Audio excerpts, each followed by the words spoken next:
Beaver Cleaver look with some fresh wax over the top of it. Not a strand out of place. We've established this, Jake. It's the anti-frizz stuff in the hair today. You're wearing a collared shirt today? It must mean it's an important Pacer game day today. You know, I woke up, I was like, you know what? I'm feeling great. Woke up in a great mood. I did. In fact, I was like, you know what? We'll dress a little nice today. It's a game day. Let's go. Game 2, Pacers and Cavs in Cleveland. That game tonight. Eddie, please inform our listening audience what time tip will take place and what time they can tune in for the pregame show. Tip will happen at 7:05. It's on TNT, but if you wish to listen on radio with Mark Boyle, Eddie Gill, who will join us at 12:30, and Pat Boylan, our pregame coverage right here on the Fan will start at 6:30 p.m. So there you go. Pacers Cavs, Eastern Conference semifinals, game number 2, as now they have a chance, and this is where it gets interesting. Game 1 was spectacular, and that was, as I've thought more and more about it, and I'm sure Chad Buchanan or Rick Carlisle or Kevin Pritchard, they might disagree with me on this. And certainly, you know, I'll ask Eddie Gill. Eddie Gill has seen the Pacers in every performance this year, every outing. So he may have a clearer understanding of an example. But I believe Game 1 was the best game the Pacers have played this year. When you look at all things, the balance of their scoring, the contribution of guys, I'm not going to say role players, that's the wrong word, but complementary pieces, their ability to hit big shots down the stretch, the Miles Turner 3 that gave them the lead going into the fourth that I think took a lot of wind out of the sails, not only of Cleveland, but their crowd. And their defense, Tyrese Halliburton making defensive plays. All told, I think if you look at a total team effort and clicking on all cylinders, that might be their best performance of the year. Now, upside, downside. Upside being that the Pacers have saved their best basketball here for the time of year when you most want to see it. And I was thinking about this as well, and the downside would be that you get that, and yet Cleveland still had a lead inside of 4 minutes to go in that game. But one of the things I thought about, a year ago there was a lot of discussion, including from, right here on this radio show, but nationally speaking, there was a lot of but with the Pacers' success a year ago. They went to the Eastern Conference Finals, but they were swept out. They beat the Knicks in 7, but the Knicks had been run into the ground by Tom Thibodeau. They overcame a plucky veteran Milwaukee team in round 1 when their back was against the wall a few times. But Giannis was out and Patrick Beverley went bonkers. And this year, there is some but about it. The Pacers have won, so far, obviously, 5 of 6 in the postseason, and they went into a team that won 64 games this year and beat them on their home court in game number 1. But they're healthy and other teams aren't. Okay. But this to that. The Pacers are playing as the 4 seed. And if they had had a healthy Aaron Nesmith and a healthy Andrew Nembhard from the beginning of the year, then you could only imagine what their record would be. And in fact, they may well be the 3 seed, the 2 seed, right? And have home court. Of course, they've gotten home court advantage, so it doesn't matter now, that argument. They hold home court advantage in this series against the Cleveland Cavaliers. I think it's going to be a great game, and I think that you have kind of this yin and yang, because the forefront of your mind is, there we go, we did it. We got the one that you got to get on the road. We got home court advantage now. Job well done. And this is a pattern in the NBA because the New York Knicks, got game one on the road. The Denver Nuggets, all right, let's go. Went on the road, Oak City, got game one. I think I said here the other day, if there is a game to get on the road, game one is the one you try to steal. You get home court advantage back, and then boom, you take your chances, and you make sure all you got to do is hold serve at home, and you're good to go. But game twos, as we know, the Pacers in their NBA playoff series history, when they win game one on the road, only once have they come back and won game two. That was in Orlando in 94. Every other game they've lost by an average of 16 points a game because the crowd gets into a frenzy at home. A team comes out and, starts out hot. It would not surprise me at all. Just as I mentioned when the Pacers went back for game three in Milwaukee, it would not surprise me at all if tonight, all of a sudden, all of those shots that seemed like there was a lid on the rim for Max Strus and for Ty Jerome and those guys, the three-point shots, if all of a sudden they start coming like a barrage, and before you know it, the Pacers look up and they're down double digits. I'm not saying that's going to happen. I'm saying it wouldn't surprise me per se. And if that happens, you say to yourself, but we did what we needed to do. We split on the road. We got one on the road. We come home. And then you look at the other side of it. Can you imagine how massive it will be if the Indiana Pacers, why not Indiana, goes up 2-0 over Cleveland, coming back home, and you now know that all you need to do to win the series is win 2 of 3 at home? It'd be awesome. And I think, and we'll talk to Eddie Gill about this, Eddie Garrison, the challenge is that yin and yang going back and forth in your mind of the complacency of knowing that you did what you're supposed to do, but at the same time, the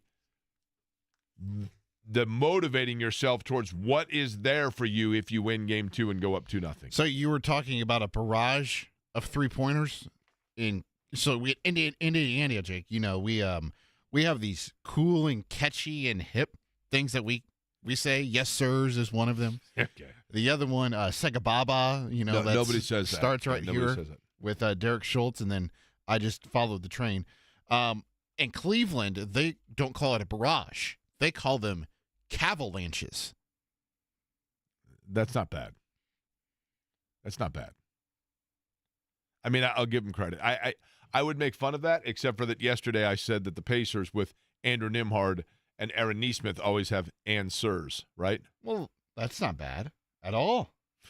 The Cavalanche thing's not bad. But don't you agree that it does feel inevitable? I'm not saying that the Pacers are going to lose tonight, but that Cleveland, you're going to see a much different team than what you saw in game one. Perhaps. In the aspect of health and the aspect of gameplay on the court. Okay, let me get to the health issue. Darius Garland, who is a critical player for them, has a turf toe, basically sprained big toe. Yeah, which is essentially a turf toe. For those that don't know what it is, I mean it's basically a stub toe. It takes a while to come back. He is still listed as questionable at best for tonight. What I think might be their most key player, Evan Mobley, who is a really good player, number one. He's a great defender for them. He is a dynamic. If he's not out there, it changes their complexion completely. He has basically an ankle sprain. I think he's listed essentially as probable. The expectation is that he should be able to go without a lot of limitation. Would you like to hear what Kenny Atkinson said yesterday about the availability of DeAndre Hunter and Evan Mobley? DeAndre Hunter has a thumb dislocation.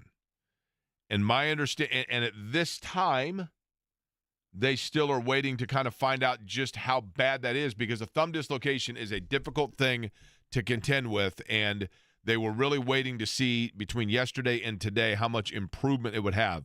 But this is the head coach of the Cavs on those injuries from yesterday. I will say there were two plays in that game that, how should I say, and again, utmost respect for Indiana and Rick and how they coach, and I don't think they were dirty plays, but I think it passed the line of physicality. That line we've kind of been talking about,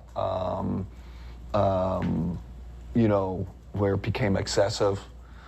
So number one was the non-call on DeAndre's layup, which I don't know. Everyone in the world just look at that play and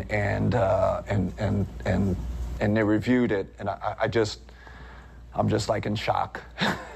I don't know, and I guess I got to know the rules better. So maybe I don't know the rules. I felt he got absolutely obliterated and dislocated his thumb, so he'll be questionable. And then Evan, around the same time, I can't remember if it's before or after, Evan Turner contests his 2-point shot, comes under, clearly under him, right? And shooters need space to land, and tweaks his ankle pretty bad. So unfortunate for us. And again, I don't think this is on Indiana. They I have so much respect for how they play. They're hard playing dudes. Miles Turner's hard playing dude. But the fact of the matter, I think that's on the referees. But I have a problem when we got, you know, two of our best players, you know, doubtful for tomorrow's game. Okay, here's what is confusing to me about that. And I think it was some classy comments, but at the same time, it seemed a little bit underhanded and duplicitous. I'm not going to blame Indiana. That was a big word. Thank you. Underhanded? That just means, you know, like you understated. I'm not going to blame Indiana, and I have all the world and the respect in the world for the way that they play, and I love Rick Carlisle, and they've got really good players who are playing hard, but these were cheap fouls, and let me tell you why. It crossed the line of physicality, and it should have been I think what he was actually saying was this. I think what he was saying was, I don't think that Indiana had malice in their behavior, but the physical nature by which they played crossed the line of what's legal in terms of how it should be officiated. Doesn't mean it was intentional, but they were very physical and more physical than what the referees should have allowed. When he says it crossed the line, I don't think he means the players crossed the line of intent, but they crossed the line of legality on what should have been or should not have been called fouls. DeAndre Hunter is a very important piece in all of this because Evan Mobley is probably their third best player, maybe their second best player, and he's an elite defender. So it goes without saying how good he is. But DeAndre Hunter is kind of the X factor of Cleveland. He was I believe, mid-season acquisition via trade. He's their Aaron Nesmith. You know, if you live in Indiana and you watch the Pacers a lot, you know that Nesmith's a guy that is, what do I call it, a non-design guy. He gets you your points that aren't necessarily designed to go through him, but but more importantly, he does all the little things. It's not even the scoring is gravy with that guy, but he intercepts a passing lane. He switches at the right time. He gets a key rebound. He just has a great understanding. Those are all things that DeAndre Hunter does, and he's an important piece for them. But at any rate, tonight, you heard at 7 o'clock, Eddie mentioning it, Pacers-Cavs game number 2. Good afternoon to you. My name is Jake Query. You heard the voice of Eddie Garrison. It is Query and Company here on 93.5 and 107.5 The Fan. On this show where we talk, as we always do, Pacers. We'll mix in a little bit of Colts, what they have going on this week. We'll get into the track as well because it is the month of May in Indianapolis. But Eddie Gill going to join us about 15 minutes from now, color analyst for the Pacers Radio Network. We might even talk about what happened last night in the NBA elsewhere. Did you watch, Eddie, either of those? There were two obviously great finishes last night in the NBA. I watched Boston wet themselves, and I watched Denver do the unfathomable. Yes, I did. This is what would concern me if I'm a fan of Denver. Jokic goes for 42 and 22, right? Absolutely nuts. And there's not a single negative to be found in that if you're a fan of the Denver Nuggets, right? Not a single one. However, You get 42 and 22 from a guy, and you need a game-winning three, which is an unbelievable shot from Aaron Gordon, to win that game. A win's a win, so I'm nitpicking here. But how often are you going to get – they're going to have to get production, start getting production elsewhere. But he is – and I heard Rick Carlisle talking about this morning on the morning show when he was on the Fan Morning Show this morning at 8 a.m. as he does each Tuesday. In talking about the way Jokic just the number of touches he gets and how involved he is in their offense.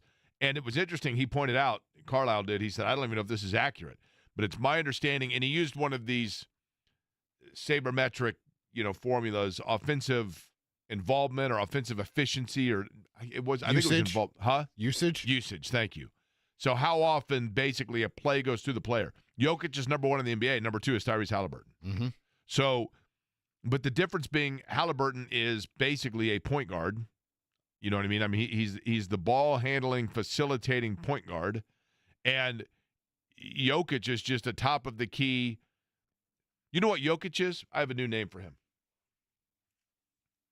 This is the kind of brilliance, Eddie.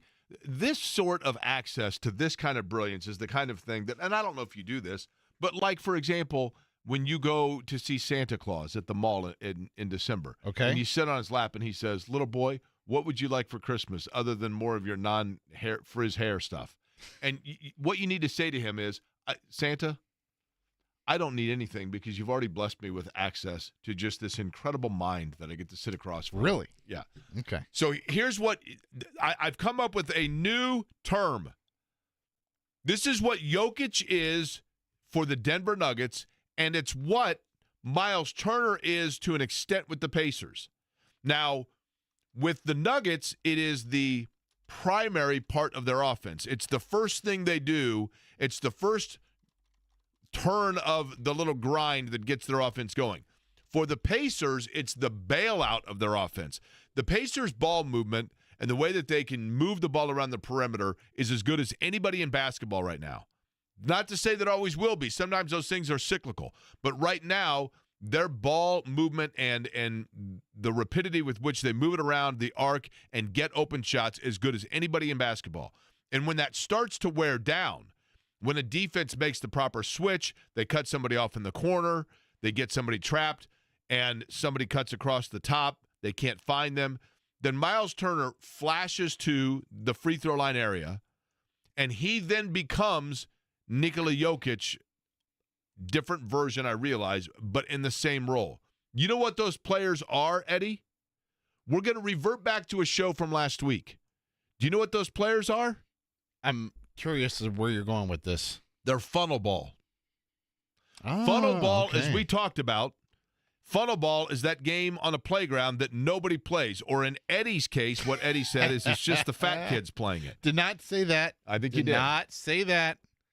I said the unathletic. Okay, sorry. The unathletic kids. But funnel ball is that game at a playground. But I think the better term would probably be the uncoordinated. Okay, the uncoordinated kids. Fair enough. So funnel ball, though, for those that are unfamiliar and were not listening to the show last week. Where were you? Thank you. That is the game in a playground that just has the pole, and then at the top of it, it has the kind of square-looking thing that has 4 spouts on each panel, and you throw a ball into it, and you don't know from which side the ball then is going to be spit back out. That's exactly what Jokic and Miles Turner are.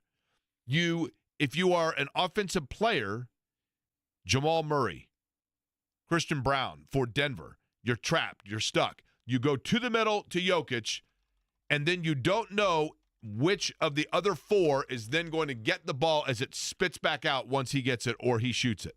The exact same thing happens with Miles Turner. And that sort of a player is rare, to have that sort of a court vision. You know, one of the early uses of this, I'm not saying that this is like some new novel concept in basketball, but in the state of Indiana, where you first saw this sort of efficiency, quite honestly here, would have been nearly 25 years ago, when Kyle Hornsby, Tom Coverdale, Dane Fife, A.J. Moye, Jared Odell, all of those guys could shoot. And Jared Jeffries was as good a funnel ball guy. That's my new term for these kinds of players. Jared Jeffries was as good a low post passer as there was in college basketball at the turn of the century here, which makes it an old way of saying 23 years ago. But what the IU offense did at that time was they used Jeffries not as a low post player, but as a point big man. And he would just stand there and facilitate like the sprinkler around to their shooters around the perimeter. And Denver begins their offensive sets that way. The Pacers reset their offensive sets that way. Indiana lived their offensive sets that way. Indiana, speaking of IU. But that's my new term for these players, funnel ball guys. Now, Eddie, you like my term or don't like my term? That's a good one. That's a good one. I don't think it's got quite the same level of punch as your 2025 guy does, but I think it's still a solid. I'll give you a B. 2025 guy's the greatest. Yeah, that's an A+ right there. I mean, it just is, right? Now, the other side of things last night in the playoffs, and it's of note for the Pacers because, of course, and that's a huge if, I mean, we're cart way before the horse here, but if Indiana is to advance, they get the winner, obviously, of New York and Boston. And it's very easy to say, not easy, but because they have the 1-0 lead, and Boston, I still feel like Boston's the best team in the East. But are they living on reputation a little bit here at this point? A little bit. I mean, I was so they won confused 60 with games them last night. Like, they can't hit the broadside of the barn with trying to shoot all these threes. I'm like, just drive to the basket. Like, they can't defend you on the perimeter. They have no shot blocker.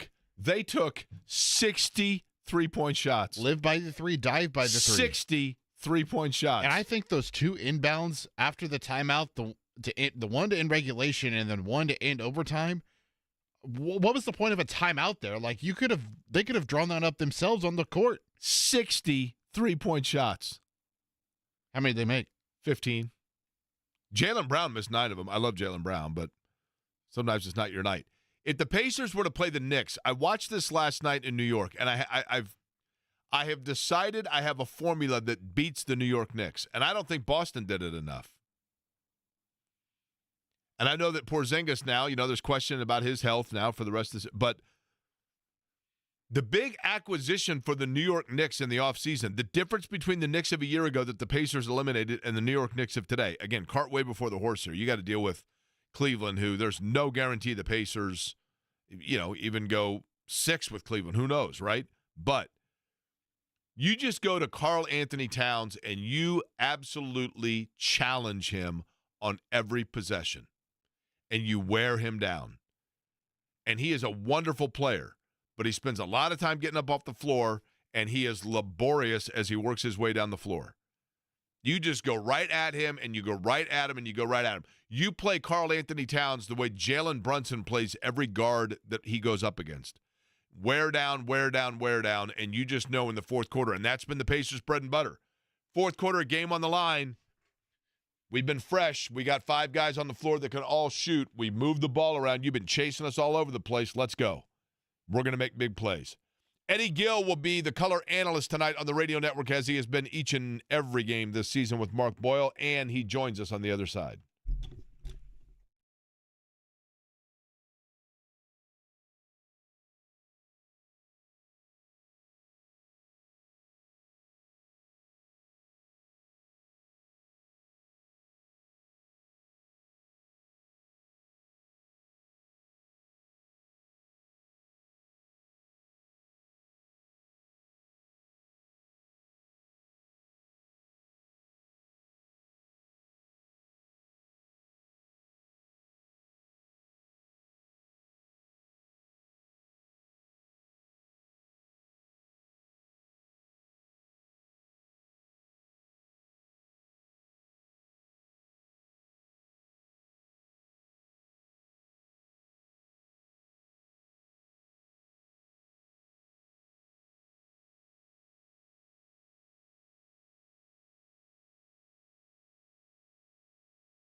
Much as I probably shouldn't say this during the Pacers-Cavs playoff series, Cleveland actually kind of an underrated – underrated is maybe the wrong word. Cleveland's a city that gets a bum rap. Not a terrible city. Back when the flats were a thing, kind of a fun downtown. Not necessarily the case now, but the Rock and Roll Hall of Fame's cool. And I got to give people of Cleveland credit. They're a stout and loyal fan base. Now, they were awfully loud in game number 1. You know it's going to be even louder in game number 2. Eddie Gill was there for game 1. Will be there, obviously, for game number 2, working as the radio analyst along with Mark Boyle, and he joins us now on the always busy and still available to be sponsored guest line. Eddie, I'll begin with this. When you look at Cleveland, and I thought Indiana, that was as good as we have seen from the Pacers in a long time in game number 1 in a variety of ways. We'll get to that. But when you look at Cleveland and what they did or did not do in game 2, you would anticipate their adjustments to be made where? Well, I think the first thing is I think they had some health issues. So let's just assume that those health issues go away and their guys are available and healthy.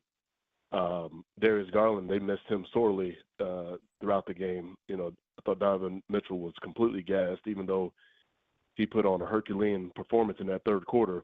It showed in terms of his fatigue level. You need Darius Garland out there with him to make plays and take some of the load off there. Let's say he isn't available and the other guys are, Evan Mobley and DeAndre Hunter in particular. I see Evan Mobley getting more opportunity where he was really effective, just didn't have the attempts or the volume of opportunity. So I think that they'll look to try to alleviate some of that angst for Donovan Mitchell, and then continue to pound the glass of the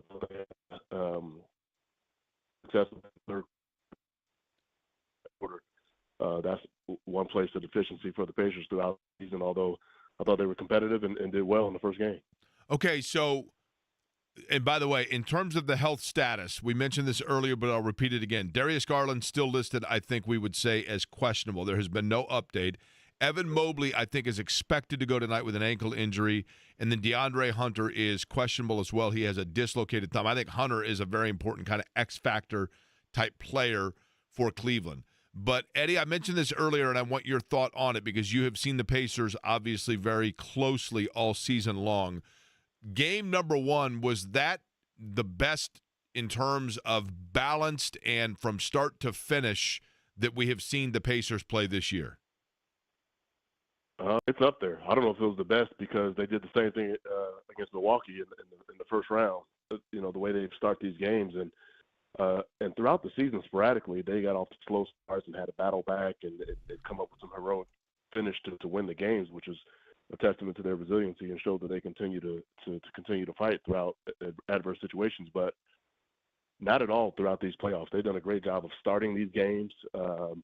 Really good first half performances, and it's always better to play ahead, especially when you're on the road. You try to eliminate some of that crowd noise. You alluded to that early on. I believe the crowd didn't. I mean, they were there early to start the game. Pacers kind of took them out in the first half, and then that third quarter they erupted. I believe, Eddie, and I could be wrong in this. In 2006, I think you were on a Pacers team, and I think it was against the Nets. The years all kind of run together for me, but that you were on a team that won a game 1 on the road. I could be wrong in that, but either way, I'm curious. I mean, you've been in the league, you've played in the league, and you've seen it. What is the mindset from a player? As a fan, when you get game 1, it's like, all right, took care of business, did what we need to do, now it's house money. As a player, what is the standpoint? And give it to me from both sides. The Pacers' mindset going in to tonight, knowing that you already got one of them, and Cleveland, their mindset as well, knowing now that they have surrendered home court. Man, I'll give you from my personal perspective. First of all, you and me, we've been in the same room together. I'm 6'1" at best, so I've never been in that league. The numbers say that the likelihood of me getting there and being able to play is not very high.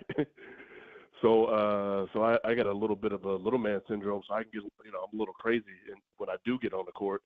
So my mindset would be like, man, I'm going to be as greedy as hell right now, Right. looking at an opportunity to go get two and really send these fans home disgruntled and upset about what just happened, and put the Cavs in a really bad situation.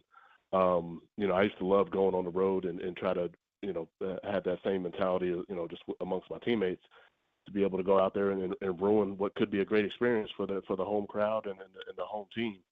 So that's my mindset, and I think that a lot of guys go out with that, understanding the importance of this game here. It's a complete shift of mentality if the Pacers are able to go and get Game 2, knowing how well they've been playing the Gainbridge Fieldhouse, and it just changes the dynamic of it. Yeah, it's great to have Game 1, but man, I would say go be greedy. But having said that, the Cavs understand how difficult that situation will be as well. Much like what you saw with Milwaukee. I think it was in Game 3 in Milwaukee where they came out and they were just super aggressive, playing in front of their home crowd. And I anticipate a really aggressive Cavs team here tonight. Was Tyrese Halliburton in the first quarter of the season, and maybe even back to last year, Eddie Gill, our guest, the radio analyst for the Pacers radio broadcast, Halliburton clearly, I think, has elevated his defensive game. I'm not saying that he's, automatically Gary Payton here, but he is more defensively aware than we have seen in the past. How much of that was because he was so focused on having to facilitate offensively when other guys were not on the floor, and now that they're at full strength, he can balance how much energy he's giving on both sides of the floor? Yeah, I would say I would specifically go to the fourth quarter in terms of his defensive pressure, his defensive presence. A lot of times people look at steals and block shots and they're like, "Hey, this guy's a good defender because he's got 3 steals this game." I don't view it like that at all. A guy could be a good defender and get 3 steals, and that's just what it is. But sometimes people get caught up in some of those numbers, and when in fact the guy's a horrific defender. But having said all of that, Tyrese Halliburton is a guy who has needed to take steps defensively for sure because teams are going after him. They identified that he hasn't been great on the perimeter. But I give him a ton of credit for what he did in that fourth quarter because I thought they were very key possessions where he was able to come up with key stops against Ty Jerome and Donovan Mitchell both. So I was really impressed with that, and hopefully that's an eye-opener for him that, hey, I need to do this all the time, and we will be that much better as a team.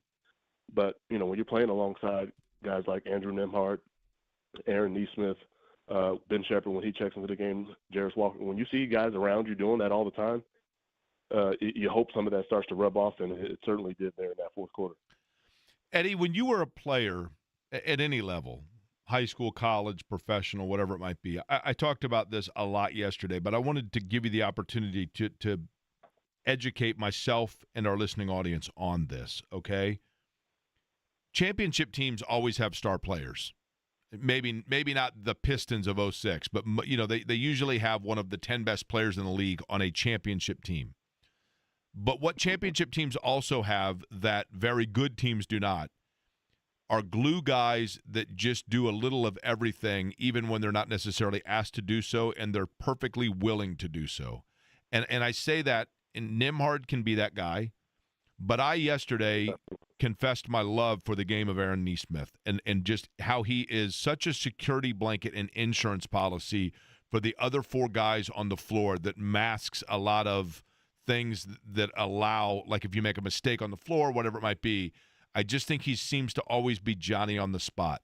For your standpoint as a player, what is the security blanket psychologically that comes with having a guy like that on your team? You can't put a number on it. It's invaluable to have a guy like that on your team. And think a few years ago, he's buried with the Celtics, not really getting a whole lot of opportunity, and for the Pacers to identify him as a guy that they wanted to go out and get, and he is making them look like geniuses right now with the way he's been able to play. And sometimes there's guys like that. They're like, hey, this is all this guy does. We're not going to expect a whole lot of offensive production out of him. But meanwhile, he's a threat as a 50-40-90 guy in terms of being able to shoot 50% from the field 40% or better from the three and 90% from the free throw line. Think about the amount of games that he closed out in clutch moments from the free throw line for the Pacers throughout this season, along with all of those other things that you referenced that don't necessarily get on the stat sheet. I even go back to last season where the Pacers were down manpower, they were in foul trouble. Next thing you know, Aaron Nesmith is defending Joel Embiid for a whole quarter. Like, he has no business defending Joel Embiid, but he's in there battling, fighting his tail off, for the sake of the team and for the betterment of the team. But I'll end where I began. It's completely invaluable to have a guy like that. And I'd go venture to say is they got 2 or 3 of them when you throw Nembhard in the mix as well. Yeah, Nembhard's been huge, obviously, finding that reliable. Eddie, I'm convinced of this. Andrew Nembhard would be Steph Curry if you could just psychologically convince him that every shot he's taking is either with 2 seconds left on the shot clock or the quarter. You know what I mean? Like, some dudes just have this, like, I don't know what it is. I think it's that at the time when other players tighten up a little bit, it's not that Nembhard steps up, it's that he doesn't tighten up. And so therefore he just is an even keel where he can deliver in those moments, and I love it. I'm here for it. Now, my question for you is this. After Game 1 and the success the Pacers had, in anticipation of changes Cleveland makes, what adjustments do you expect or what tweaks does Indiana do for tonight? Well, yeah, I think the biggest adjustment will be fight harder. Be prepared for a real fight, because that's what the Cavs will be out there doing, fighting for their lives right now. If they go down 2-0, they're going to have a major problem. And so in terms of how hard you compete, I think it's huge. But just strategically, I think the Pacers have to continue to keep the pace of play up, whether it's in transition or even a half-court set. Ball movement and player movement has to be. I think we lost Eddie just at the end there. Eddie Gill from the Pacers Radio Network.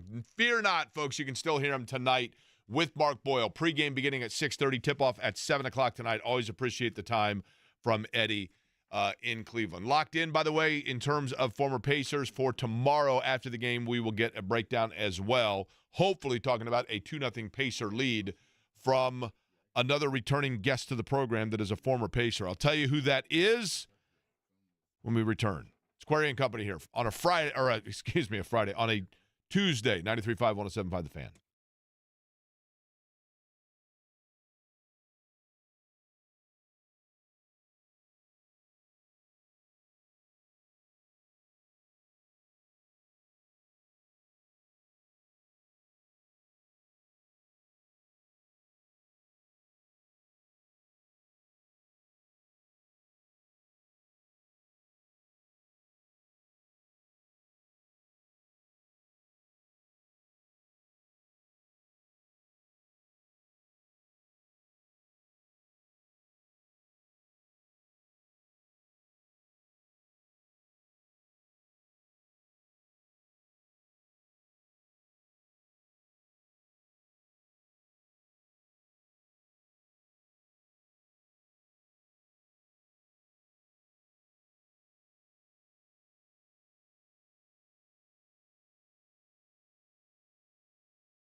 We have a guest tomorrow to recap Pacers-Cavs game number 2, who was just inducted into a basketball Hall of Fame in their home state.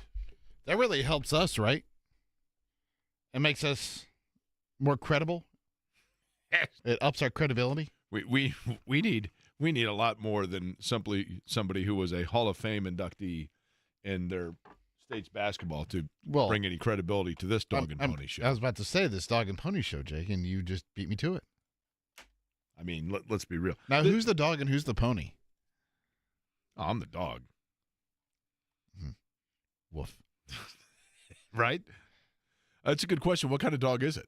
I don't know. By the way, this person who is going to join the show tomorrow, who was inducted into their basketball Hall of Fame for their home state, is fluctuating on time availability because their dog is having a tooth extraction, and they don't know yet their responsibilities. Now, I'd like to know what kind of dog this person has. Is this person, in terms of the responsibilities, trying to figure out if they were the one that has to extract the tooth or not? I was wondering that. I didn't know if this is like a pickup responsibility, maybe helping with the cone responsibility. What kind of dog do you think this – you know who the person is, Eddie, don't say yet, but what kind of dog would you assume this person has? Ooh. It's one of two. This person either has like and you're on the West Coast too, so that takes into account a little bit. Now you're giving more hints on the identity of said person. It could be a retriever dog, huh? A retriever? Yeah, I see. Here's the thing. Like I was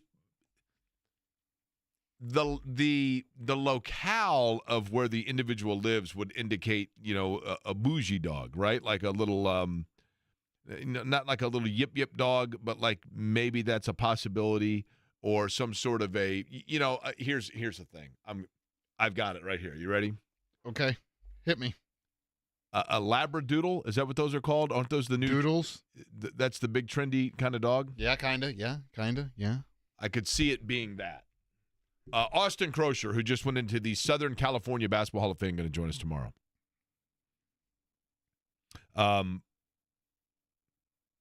And I'd like to know what the tooth pulling of a dog responsibility is. Now, Eddie, we are in a situation here where, if I'm not mistaken, you are still in limbo in terms of the 109th Indy 500. Is that correct? I'll be there. Just don't know how yet. You'll be there, but you don't know how yet. Uh-huh. You're in need of a pair of tickets, right? I am. But Okay. I also have other means to get into said 16th and Georgetown. Really? Facilities, yes. Are you a skilled pogo stick user? I can't tell you that.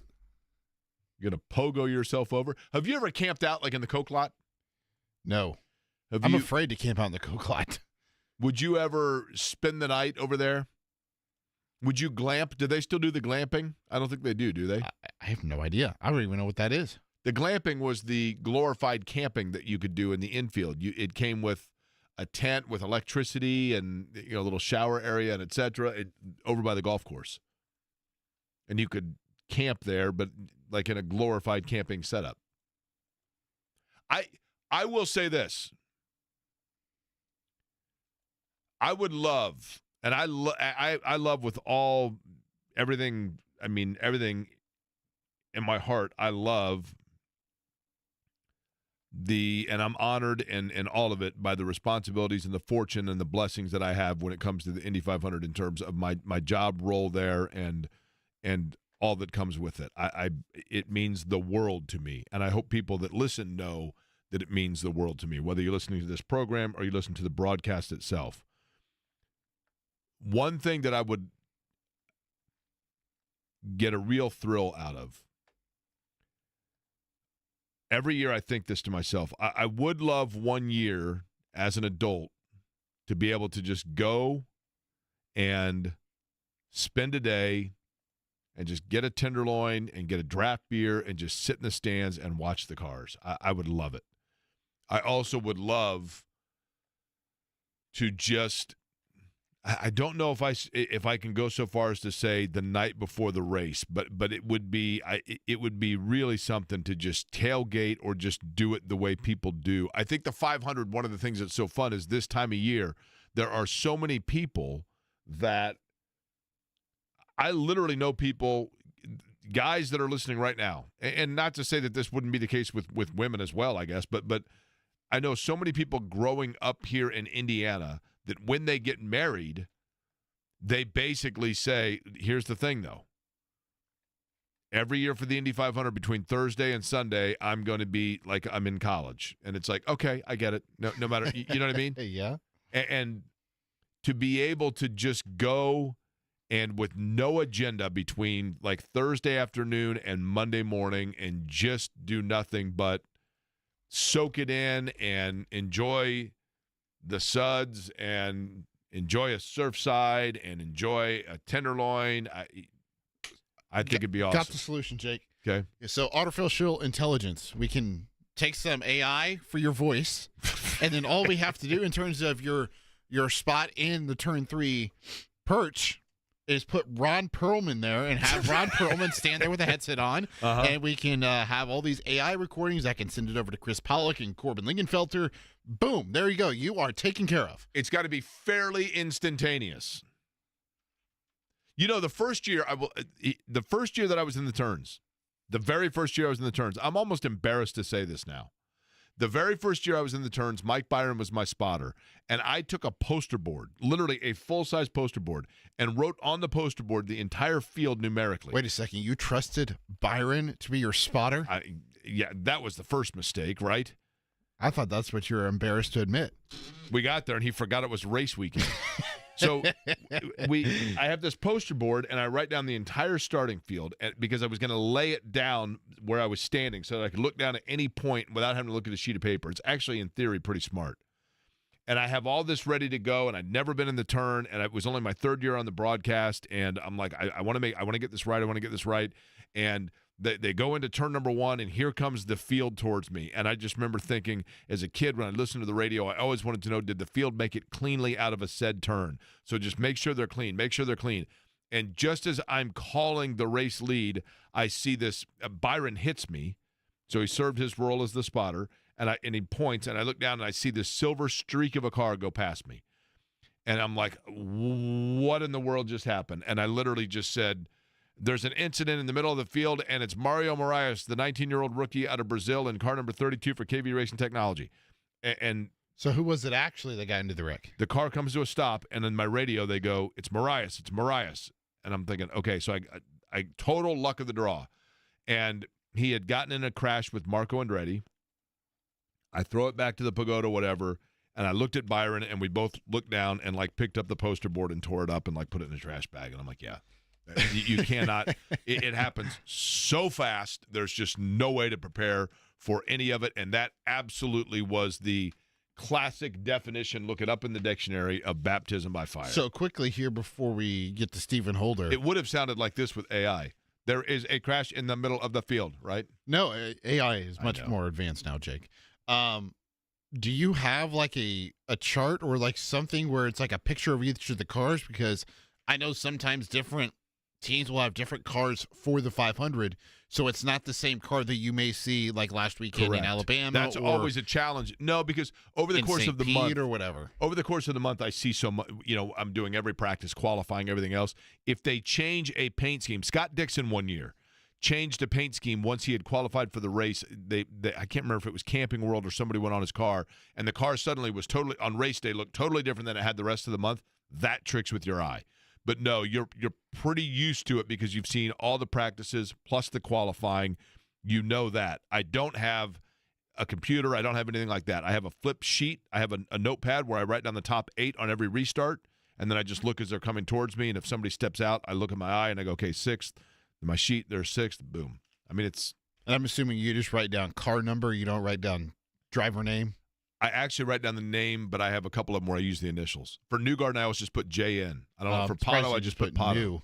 Huh? I'm surprised you put new. It's weird the way my brain works. I know that's shocking. Well, right? I knew that. Stephen Holder knows that all too well and joins us next.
Pacers Cavs game 2 tonight, 7 o'clock, pregame 6:30 right here on this radio station.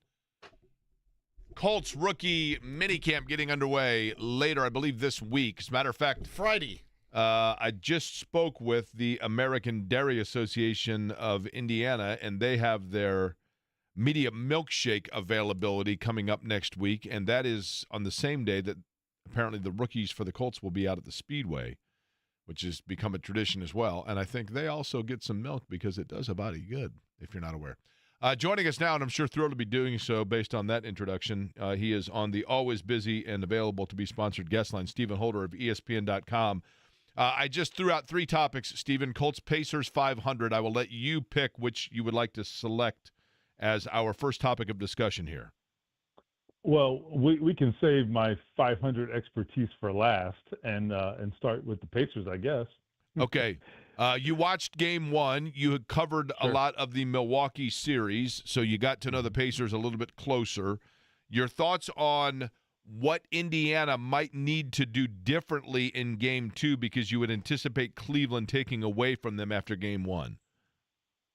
You know, I think they actually just got to do the exact same approach, use the same approach. Now, I know that's a terrible answer, but I would say this.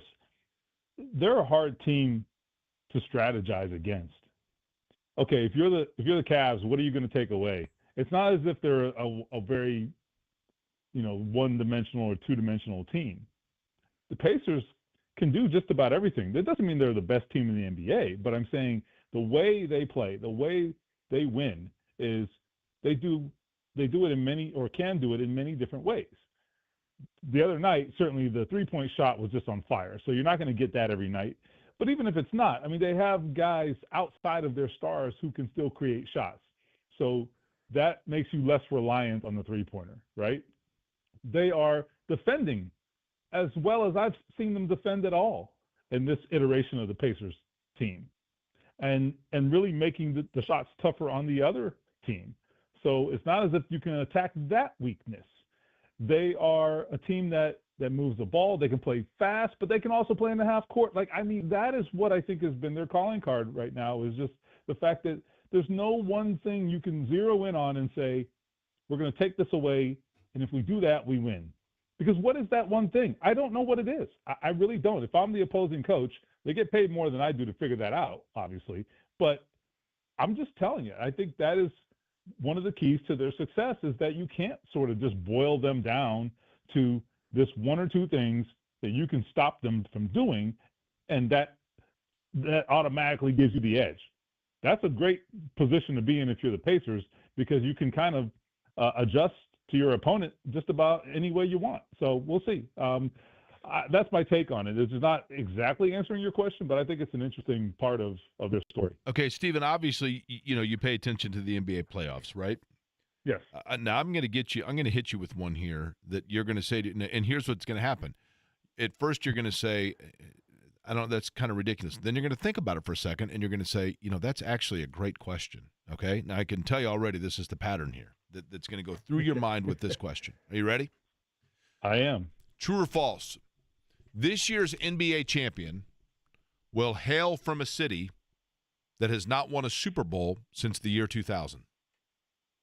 Think about this. Now, that's so. Step 1 is correct, right?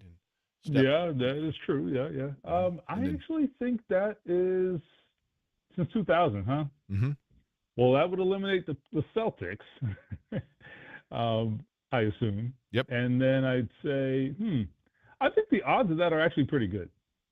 Now that I look at it and think about it, I mean, look, I still think the Celtics are right there, but I mean, whoever comes out of the West is going to be tough. I think the odds are good. The Celtics are probably still the betting favorite, I guess. I don't know that, but I'm guessing. So you're going against the probability there, but I mean, there are more teams that meet that qualification than the ones that don't. No, let me see. We got, so you would have, for those so Oklahoma City, Cleveland, Golden State, Minnesota. Now, those that you're eliminating here, you cannot have the Knicks, you cannot have the Celtics, you cannot have the Pacers, actually. So Right. who's the other team I'm missing here? Oklahoma City. Denver? Oklahoma City. Oh, say that? Denver. Yeah. So, and Denver. Denver actually Well, is no, not Denver either, has right? So, won. yeah, so you Now, got wait a Minnesota, Golden This State, has you got gotten those? tougher. See, it's not a bad question, is it? No, it's actually it's a good conversation. It is a good conversation because I think it gets into how strong we think some of these teams are.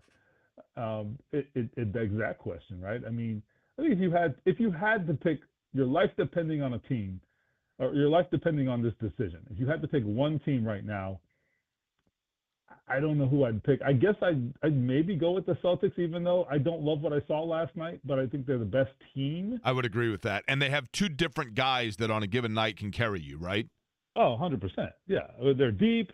They have two superstars and then other stars as well. So, I mean, they're the deepest team, the best all-around team. They defend. They do everything on both ends, right? But this has been an unpredictable playoffs, which maybe is another associated point here. It's been a really unpredictable playoffs. I mean, in the West, you have the higher seeds losing. You have, an upset, two upsets. The top two seeds in the East have been upset, if you will, if you like that word, in game one in round two. I mean, this has been a strange and unpredictable postseason so far, which I love because it's been I fun. think sometimes that's what you want. You want some unpredictable results. Stephen Holder's our guest. He is, of course, from ESPN.com. His primary role there is covering the Colts. Stephen, in round number 3, the 80th pick in the draft for the Colts, obviously we've talked a lot about Tyler Warren and how that was the perfect fit. It seemed like a no-brainer. I think we knew that Chris Ballard wanted to solidify his cornerback room. The offensive line is another area that perhaps I feel he should have a little more heavily. But nonetheless, the corner they took, and we had him on the show. He was a fun interview. Justin Wally, I hope I'm saying his last name correctly, from Minnesota. Was that a bit of a stretch, though, in the third round? Or what is his role exactly? Will it be, at least early on, with Indianapolis? So I will say this, that is the pick that most surprised me for two reasons. Number one, the people who study this stuff and make these projections, who are not infallible, obviously, right? But the draft predictions and the prognosticators of the world did not have this guy anywhere nearly as highly rated as the Colts. Does that make it a bad pick? No. It means that I was surprised when they picked him there, is what I'm saying. So that's one bucket. The other bucket would be the fact that I didn't expect them to select a player at that position that high. I thought there were higher priorities, but what does all of that tell us? For me, without ever seeing him play in a Colts uniform yet, what it tells me on paper is that they love this player so much that they didn't care about any of those things. So that's good. You want them to have conviction about a player, and if they're right about it, then I don't care where you picked them, right? We'll see. But it's going to be an interesting thing to see him play out. I would say this now: Chris Ballard does not have a good track record when it comes to drafting cornerbacks. That's been something of a blind spot for him. You can go back to like Quincy Wilson back in, what was that, 2017 or 18, right? He got a lot of inactives, didn't he? Quincy Wilson out of Auburn, right? He Wasn't it Auburn? did. Florida. Okay. Yeah. So, but they've had others. I mean, they've had a few defensive backs, in fact, that just never panned out with him. And he's had, I think, more misses defensive back, I would venture to say, than any other position. Now, that has nothing to do with this pick, right? I'm just giving you the context. I would also say the other thing that's important here is that their defensive coordinator, Lou Anarumo, clearly had a big role in this. I think he had a big hand in this draft altogether. They are picking different types of players this year because they have a different defense. So I presume they had to lean on the coaches a little bit more this year in terms of drafting the defensive players, because they don't have those years of experience of drafting the types of players that they used in the schemes they used prior to the one they're going to use this year, if that makes sense, right? So a different type of defense, you're looking for a different type of player. So in that scenario, you should theoretically lean more on the coaching staff, inform you of what you're. So I presume they did that here, and I'm going to give Lou Anarumo a little benefit of the doubt in this pick as well. So I'm curious to see him. How much do you think when they're making a selection? What is it? Is it 15 minutes on the clock? Is that right? 10 minutes in the first round. 10 minutes. And then I think Okay. it goes to what? Maybe 7-5. I think after that. So if Chris Ballard has 10 minutes, okay, if you had to guess it, Stephen, and let's say that he's got, obviously he's in round 3, so he could go offense, he could go defense, whatever it may be. How many different people does Chris Ballard talk to in that 10-minute window, and who would they be before the selection is made, and who ultimately is the one that says, this is the guy? Well, actually, I would say we have some insight into that because I will give them credit. I think it's Inside the Colts, series that they have that they produce. I actually sat down and watched all the episodes this past weekend because I was behind on that. And I mean, they're not that long, but I got caught up on that. And I think it's 2 or 3 episodes so far. And it was very enlightening because they showed in the draft room with Ballard and others mic'd up, they show moments when they're on the clock and the discussion that precedes the actual pick. And I would go back to Justin Wally. That was actually one of the more fascinating aspects of the show because what they showed is that in the pre-draft conversations, when they were in the draft room having their draft meetings, which they do for weeks and weeks and weeks prior to the draft, there's a clip in there where they show the discussion about Justin Wally with the scouts weeks before the draft. And in that clip, Chris Ballard says, I'm really going to be pissed if we miss out on this guy. So he had his eye on him weeks in advance and had identified him as a guy he absolutely 100% wanted. And so that maybe speaks to why you see in the 3rd round them taking a guy who maybe people were pegging as a 5th rounder, right? Again, I don't care. If it pans out, I don't care.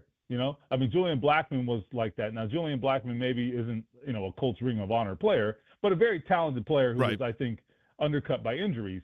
I remember having him on a list of players I thought they would target, and I pegged him for like the 5th round. They took him in the 3rd round, and I'm like, well, boy, they're stupid. And he ended up being a starter as a rookie, right? So who knows if that applies here? But anyway, to put a bow on this, when they were on the clock with Justin Wally, he basically is talking to the room and he's talking to his key guys in there and say, hey, all right, anybody got any issue with that? Which tells us he was probably the highest guy on their board at that moment. And there was pretty much agreement there. And of course, those in the room know he loves him. So do you really want to get in the way of that? Probably not. So there was not a lot of dissent and there seemed to be agreement that he was a good pick there. So they had talked that through, and there was a consensus that he was a guy they liked. So when it comes to a defensive player, how much do you think he, in that moment, discusses with, the defensive staff? Hey, which guy here would you prioritize? Which one did you like better? Or is it at that point his gut instinct of, I guess you kind of like, does he, hey, anybody got a problem with this guy? Or does he say, look, I'm looking at these two. Which one better fits what you want to do? You're the one making the cake here. Which recipe do you want? Does that conversation take place? It does, but not on the clock. It happens before the draft. So those are what those weeks of meetings are for, because you want to have as precise a draft board as you can. And a draft board doesn't have to be right by my standard. It has to be right by the team standard, right? What do you want? Who do you like and why? And rank them accordingly. And one team's draft board has nothing to do with another team's because they have different needs, different schemes, et cetera, right? So you have those conversations with the coaches prior to the draft, and then when the draft comes, they're usually not the coaching staff's not typically in there. It's the scouting staff and the front office staff that's in the draft room, at least for the Colts. Not every team does it the same. But generally the scouts are right next door, or I'm sorry, the coaches, I should say, are right next door and they can consult with them if they need them. But in that draft room, you've got the scouting staff and the front office staff for the most part, and those are the ones who ultimately are making the decision. Ending of course with Chris Ballard. What position did, when you look at Stephen Holder, our guest, ESPN.com, of course, where you read his work covering the Colts, when you look at, and Stephen, I don't know if this is the case with every franchise, but in Indianapolis, this has been a source of where they have gotten some players over the years. When you look at the undrafted free agents that they added and signed after the draft, was there a particular position that it seemed like then they prioritized of trying to get as many through that net as possible? That's a good question. I would say there are a couple of receivers. In fact, they didn't draft any receivers, but I think they signed like 4, maybe, which maybe surprises me. 3 or 4, I think. That's surprising to me. A little bit surprising because number one, there's not a lot of space on the roster, but maybe it says that they need some developmental guys there. I mean, Alec Pierce is still on his rookie contract. He's going to be in a contract year. Are they re-signing him? I hope. I don't know, though. Is A.D. Mitchell going to pan out? We don't know that. He's extremely talented. His rookie year was also extremely disappointing. So there's a couple of long-term questions, I guess, at wide receiver. It doesn't mean that any of these guys are going to be the answer. I'm not telling you that. But a couple things happen here. If you have injuries, do you have depth on the practice squad that you can backfill with, right? I think there were a couple instances last year where there were some injuries, and they did have a little drop-off, I thought, at wide receiver. So anyway, I think wide receiver would be the one maybe that sort of jumped out to me, because it was certainly not expected to be an emphasis in the draft, and it was not. But it was a little bit of an emphasis, I think, with the undrafted guys. Okay, Stephen, last question for you. This is another good one. You ready? I bet it is. So, no, you're good. Yeah, sure. Yeah, don't. I have faith in you, man. Don't be so convincing. Okay, so Saturday, I'm doing the mini, right? Yes. And have you done the mini marathon before, Stephen? I have not, Okay. because why? But go ahead. Understood. Okay, so, but as you know, halfway through the race, you go around the Indianapolis Motor Speedway. That's the whole thing is, and so they have music playing the whole time, right? So we're on the track, and literally every single song that comes on, I'm saying to Mottman, who's running it with me, I'm like, oh man, this is like freshman year of college. This is my sophomore year of college, and of course, there's like a 15-year age difference between the two of us, and so I said, man, this is unbelievable. They're just playing literally nothing but like early 90s, like, like hip hop type stuff. And he says, well, they know the demographic. And I said, what do you mean? And he said, well, we're 30 minutes away from them playing like the Eagles. And then probably, another 30 minutes after that, they're playing like Bing Crosby, whatever. And then he said, probably 30 or 45 minutes ago, they were playing like, Wu-Tang or whatever. Now, Right. It's actually a decent theory, right? So my question for you is this. Do you believe that his theory is correct and they are smart enough to figure out, like the 20-year-olds are coming through at this time and then the 40-year-olds, and to stagger the music that way? Or do you think probably more realistically, music of my era of my early 20s happens to be the most badass pump-up music of all time? I mean, both theories are compelling. I would say, now, I mean, you and I are roughly the same era, I think, pretty close in age. So I'm partial, man. Like, for me personally, I don't know why you would want to have been young in any other decade but the 90s. Because every other decade is inferior, in my opinion. Okay? The 80s were good, too. I mean, the 80s were great to grow up in. The 90s were great to come of age in. That's what I'm talking about. Yeah. So I became an adult in the 90s. Yeah. And that's like, that was what I think, that's kind of what I'm referring to. And I think that was the best. And all of my friends who came of age in that era also agreed, because of course they do. So right. And it's all relative, I don't right? know if it's confirmation bias, but I'll take it. I loved the '90s. I think the '90s were where it's at. I think it's been downhill since. But hey, we did our part, man. And then I spent. I'm not going to lie to you. Then I spent 5.5 miles running, wondering whatever happened to PM Dawn. Oh, that's a good one. I know. It's a great. I mean, I ran the straightaway and that song's on, and I'm singing along to it. I'm like, song's awesome. It's the greatest song ever, right? I mean, I think musically, and even just culturally, in so many ways, like the '90s were undefeated. The '90s were undefeated. Hard to argue that. Yeah, hard to argue that. Yeah. All right, Stephen, what's next in terms of just kind of Colts coverage? What we can be looking for here in terms of your coverage? So as you mentioned, rookie minicamp is coming up this week, and so our first look, I believe we'll get a look at him on the field in person. Tyler Warren in uniform with the helmet on with the horseshoe.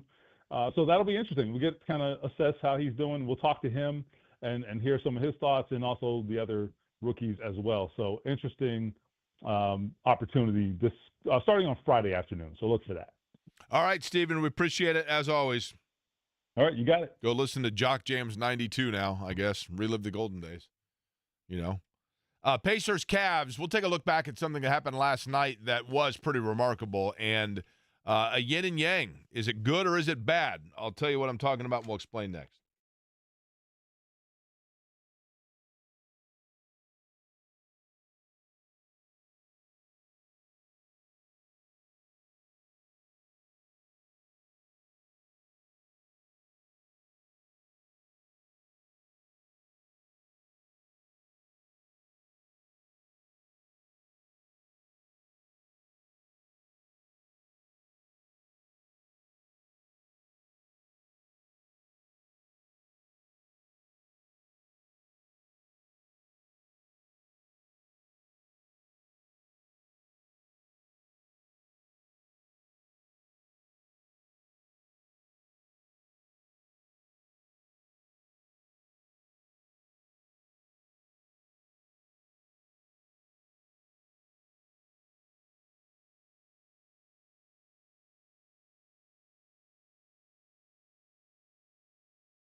Let's go.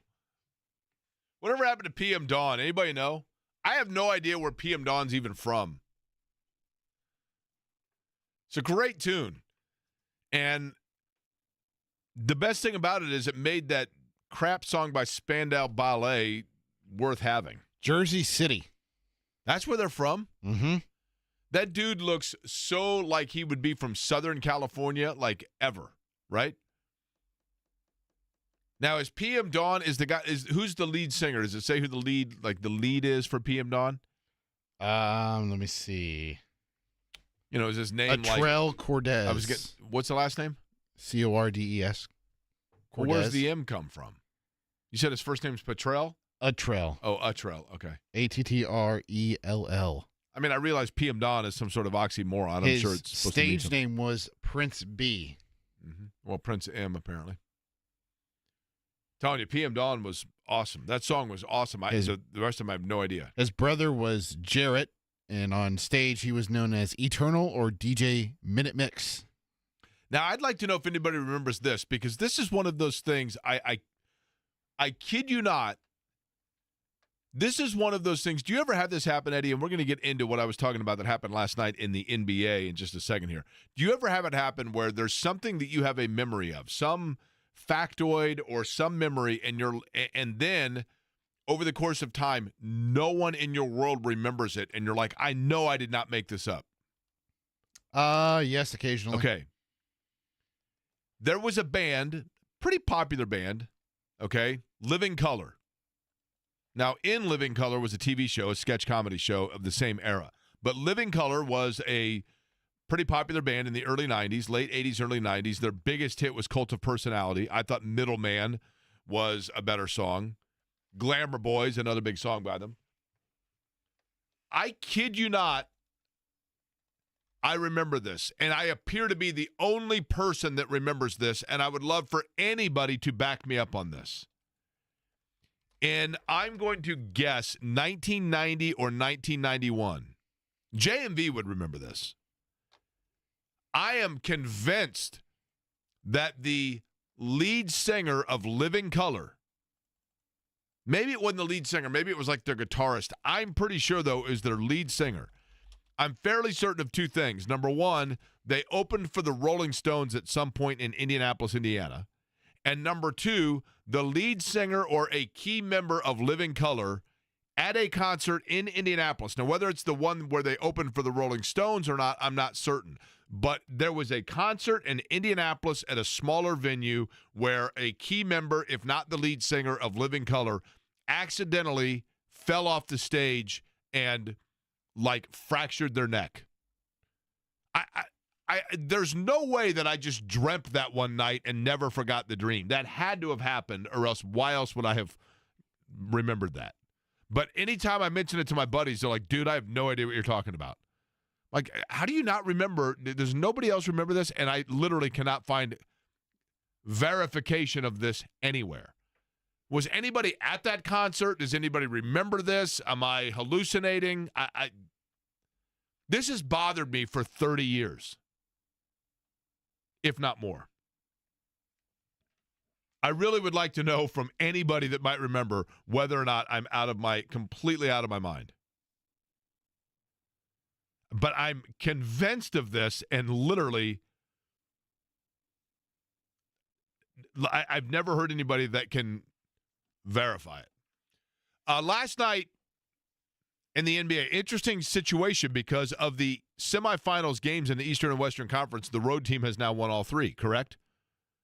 With the fourth game yet to be played between Golden State and Minnesota. Yes. Now, the Golden State-Minnesota game, that opening game, game one, is in Minnesota, correct?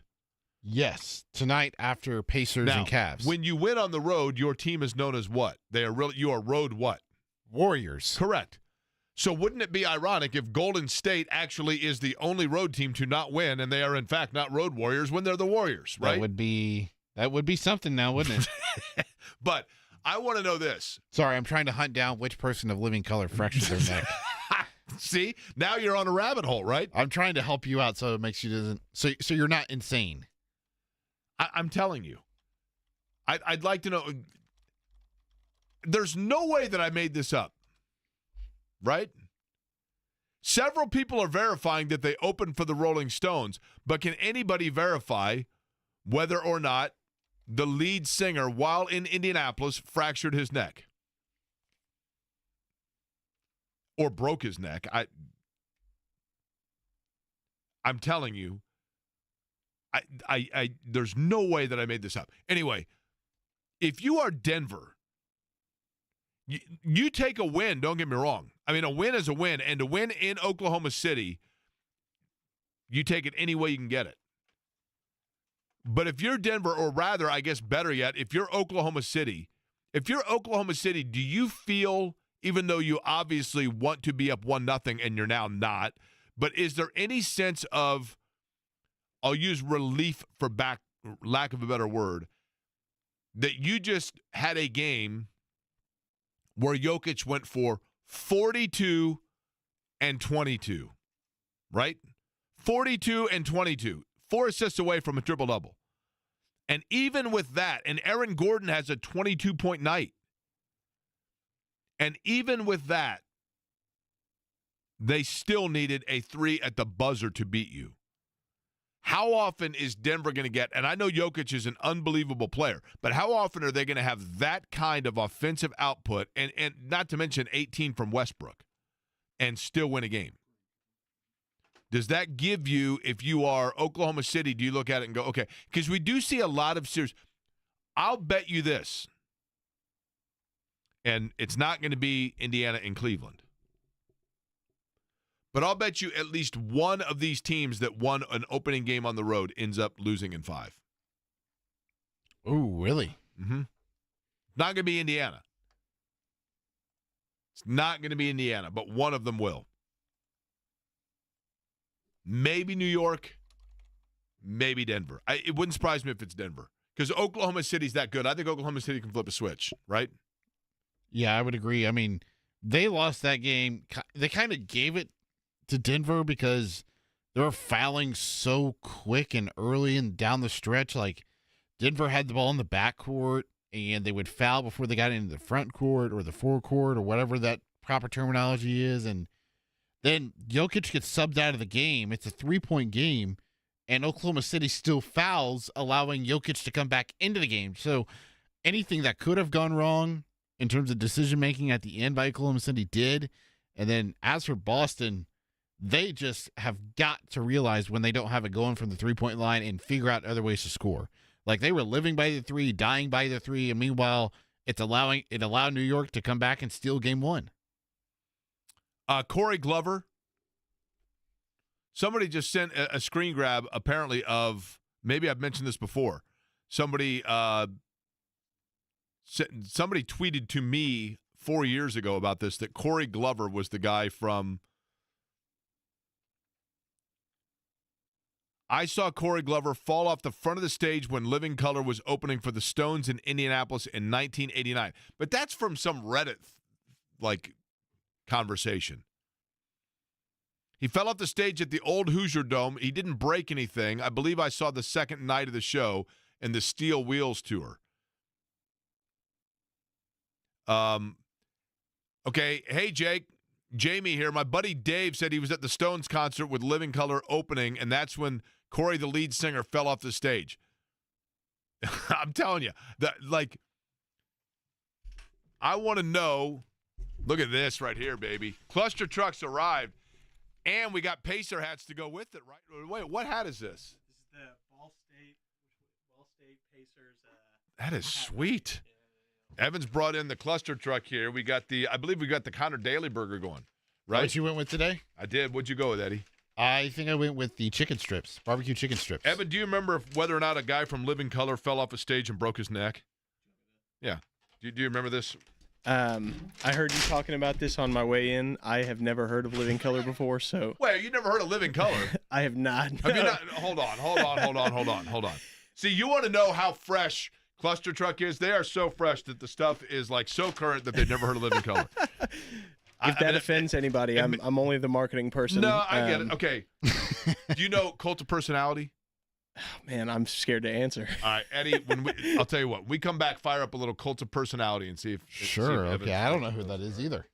Evan, this looks tremendous, man. We got now again, cluster truck. This is all made fresh in the point of like when people order it, that's what it's not like you're ordering now I shouldn't say this. I worked at a very popular, very big pool, country club type place in college. And at the midday, big rush on grilled cheese sandwiches and cheeseburgers, right? Now we'd make them in advance and then we'd put them in a little drawer and heat them up, and then people would come and they're getting grilled cheese sandwiches that were actually made like 45 minutes. You don't get that deal, right? Never. No, never, never. No. Our lunch staff is, has to be some of the busiest in Indy. We constantly say the fryers are the busiest in Indy as well, and that's just because they're cooking to order all lunch long. 11 o'clock hits and they get slammed. But yeah, everything's made fresh to order, and even like the salads, nothing pre-made. Love it. Absolutely love it. I wanted to mention, I've been waiting on you to get the Connor Daly burger. We talked, conceptualizing a potential Jake Query burger about a year ago. You told me mushroom and Swiss is your go-to. So and that's what Connor went with, right? Yeah, he did mushroom, pepper jack, bacon, barbecue sauce. So I'm waiting for you to try that one. I thought you might like that. All right. Well, we much appreciate it, and we'll come back and play a little Living Color, and we'll find out whether or not it sounds familiar. We'll do it next here, Query and Company. Scott Agness coming up in 18.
Okay, Eddie, you do or do not know this song? Yes, I know this one.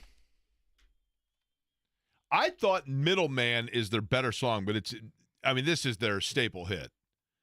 And yes, several people have verified Corey Glover fell off the stage, did not break his neck, but apparently bruised his head and played the rest of the set with a lump on his head. Somebody else, Sean sent me a clip where Corey Glover does an interview on YouTube and mentions it. So that would verify that I'm not completely out of my mind. So maybe he didn't break his neck, but he got messed up. How's that? Jake, anybody who watches WWE knows who Living Color is. Cult of Personality is CM Punk's entrance song. They performed live at WrestleMania a couple weeks ago. A couple weeks ago? Really? Okay. They were cool, man. Glamour Boy's another big hit by them. Did you see who may be getting another gig, Eddie? No, I didn't. We can play this game in 20 questions. There is a prominent sports figure from the state of with ties to the state of Indiana, from the state of Indiana, who may be getting a new gig. You know how to play 20 questions. You get 20 yes/no questions. Go ahead with your first. I suck at this. And I will give you get the dinger and the buzzer here. Okay. I'll give you the thumb on for your own answers here. Okay, go ahead with 20 questions. It has to be yes/no questions regarding the individual before you can figure out who it is. Is this in a professional sports league? Okay. Okay. Is the new gig within the state of Indiana? Is it in the Midwest? This is going to take forever, and I'm not good at 20 questions, by the way. Because I have no idea who. Okay, you get 3 more. 5 questions. Okay. We're obviously, I didn't think we were really going to do 20 questions, but is it in the National Football League? No. Is it in Major League Baseball? No. College athletics? I told you I one suck of your at this questions game. was, is it a professional sport? Okay. Well, you're getting close. What's College. your second question? Well, that's true. What if I told you that it is somebody who is going to a professional job to the franchise that they once played for, but is now in a different city than where it was they played for them, and they are known locally for college, both as a player and coach? So it is a former player and coach from the state of Indiana who now may have a new opportunity to coach at the professional level. For Mike Woodson. I did see this. Correct. Mike Woodson, apparently, if it has not already happened, is looking to join the staff, or apparently may be joining the staff for Doug Christie and the Sacramento Kings. He, of course, was a Kansas City King at one point. I don't think he played in Sacramento when they made the move. I'm not sure what year they moved to Sacramento. Good for him, and I mean this as no ill will towards him at all. There is a part of me that's like, A, why would Mike Woodson go back into the NBA? The money, I get it. And B, I'm not saying he's a bad coach in any way, shape, or form, but just based on his age and everything else, like, he's clearly respected. But there is part of me that's like, why would Sacramento, what are they going to get him for 3-5 years at the most as an assistant? I'm telling you, I know I'm crazy when I say it. I think Sacramento actually has a decent roster, not necessarily a young roster, but I like their roster. And not that anybody here cares about the Sacramento Kings, but I think that's a team a little bit because Sabonis is there. And I think looking at Sacramento and some of the players they have there now, considering that it all kind of feeds off of Sabonis. Well, it'll be contingent on them re-signing him because I believe he's a free agent. Yeah, and it gives you Sabonis is a wonderful player. The guy's a rebounding machine. He has a great sense of where the basket is at all times. He has a very good touch, but it does make you wonder how much do NBA teams in 2025 can they build off of or feed off of the style that he brings to a franchise? So they did sign him to an extension. I must have missed it. It was 4 years, $186 million. 186? Mm-hmm. So, my quick math here. You ready? Okay. 46.5 a year. Is that right? Can you do 183 divided by 4? What'd you say per year? 46.5? Yeah. Righteous bucks. That'd be okay. What would you do? Yeah. Well, you got some pretty heavy state income taxes there. If Domantas Sabonis is making $46.5 million a year, the really interesting thing is how much does he actually get out of that? What would you guess? I'm going to guess that he, at the end of the day, I'm going to guess that he walks with $21 million, which is still unbelievable. Don't get me wrong. Yeah, 19, 20. I mean, you got to figure in the taxes alone, then the California state income tax, and then Jock agent tax. fee. What's that? Jock tax. Yeah. Got that too. And then, the agent fee. I mean, the agent's getting 7 or 8%, right? If not more, maybe like 10. Now, here's another question. A dumb question. Okay. If you are an agent and you have a player, let's just say for the sake of argument, you have a player making $20 million a year. Mm-hmm. And your contract with the player, and usually it's 7%, but for the sake of this, for the quick math, we'll say 5%. Okay? So you got a guy making $20 million a year, and you get 5% of that. So automatically you're getting $1 million. Do you pay the same taxes as the player if your office is in Texas but the player is in California? Are you having to pay a California state income tax because the money that you're taking was accrued via an employment in California? Or does it not matter because it's your employment, not theirs, and therefore you only pay the taxes in Texas, which is no state income tax? Yeah, that's a great question. I'm not sure. Or do you have to pay the taxes are you paying, in all the different places, the jock tax, et cetera? It'd be a good problem to have and to figure out. Or are you actually just the guy that's facilitating for finding all of the different ways in which you can alleviate tax burden on your client and therefore you know how to take care of it yourself? See, these are the things, Eddie, these are the questions that make me an insomniac. That and trying to figure out whether or not relatively obscure musicians fell off stages in Indianapolis some 30 years ago. Scott Agness, Fieldhouse Files. Pacers-Cavs Game 2 we'll discuss next.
Okay, yes or no on this song, Eddie? Know it? Don't know it? A little bit more random. Nope. We probably played the one Yeah, you're right. I mean, Living Color song that I know. that's fair. This from Bridget. A female listener. Well, Bridget's already in the. We hit 20 yesterday, right, on female listeners? 21. Remember 21, we yeah. have Denise and Well, I can't remember the other. Didn't we do the NFL draft deal, though, yesterday? What's that? Well, we had one female listener call in, and then we put it on pause, and she called in as a different name, and we counted it twice. Cindy right? Denise? Yeah, Cindy Denise won us twice to get us over 20. So I think we're still stuck. Anyway, Bridget. Jake, I was at that concert. He was swinging his hair, and then he fell off the stage. I don't remember breaking his neck or anything, but I remember him falling off the stage. He's pretty funny now that I think about it. It's kind of sad. Hashtag Rolling Stones. Now, she has hashtag Culture Club, but it was Living Color. I did see Culture Club at Market Square Arena in 1983 or 84 and have kind of a historic connection to that concert, but I'll leave it at that. I do remember this also from Brad. A member of Heavy D and the Boys fell off a ramp at Market Square and was fatally injured. I do remember that. That was a dancer, I believe, for that. So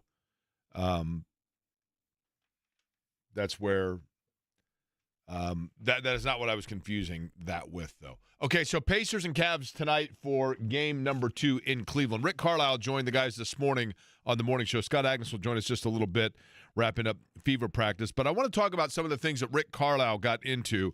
And one of the key aspects that he was asked about this morning that I think has been a success for Indiana to this point, especially in the postseason, and that is the pace of their ball movement. I think they do it as well as anybody in basketball. And the other thing that the Pacers, to me, are so impressive about offensively is not just the rate in which they can move the basketball around, but also the fact that they have the ability to get 5 guys at any given time. You know, most teams, there's somebody on the floor that's there for just a defensive purpose or a rebounding purpose, that if they're out on the wing and the ball comes to them, you don't have to take them too seriously. And that's not the case with the Pacers. I mean, they literally have 5 guys that you've got to jump out and be aware of where they are. And the rate in which they do that is flat out wearing teams down. Cleveland's very good at it as well. Cleveland's a little bit like the Spider-Man gift with the Pacers, where both teams, in terms of the way they're assembled, the depth they go, the number of shooters they have, they are similar to one another. But Rick Carlisle this morning to the guys talking about just the overall pace and movement of their offense. I just think the game needs to move faster now in general. You know, the other team that moves the ball really well is Cleveland. They, in terms of number of passes, they got to be way up there as well. And so, I mean, our two teams are very similar. Denver moves the ball, but Jokic has the ball a lot, and a lot of their movement is just off-ball movement off of his catches. And so, their style probably looks a little different than ours. If you're asking me about my former teams, our Dallas teams, we had some very good ball movement teams over the years, and that was a span of 13 years. But the year we won the title, we played a very freelance, free-flowing, hey, you guys get it up the floor and create as many different kinds of situations as you can. And our goal now is for every possession to look different, offensively, and hopefully that makes it difficult on the defense. But I like the way that the game has evolved. There's more use of space. Skill is at a premium.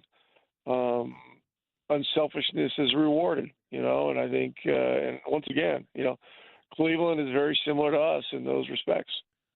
Now, another thing that he talked about this morning, Rick Carlisle, and again, this is from the morning show, was just the fact that when you're going from game 1 to game 2, Scott Agness in just a moment here, but I want to hear from Rick Carlisle on this as well.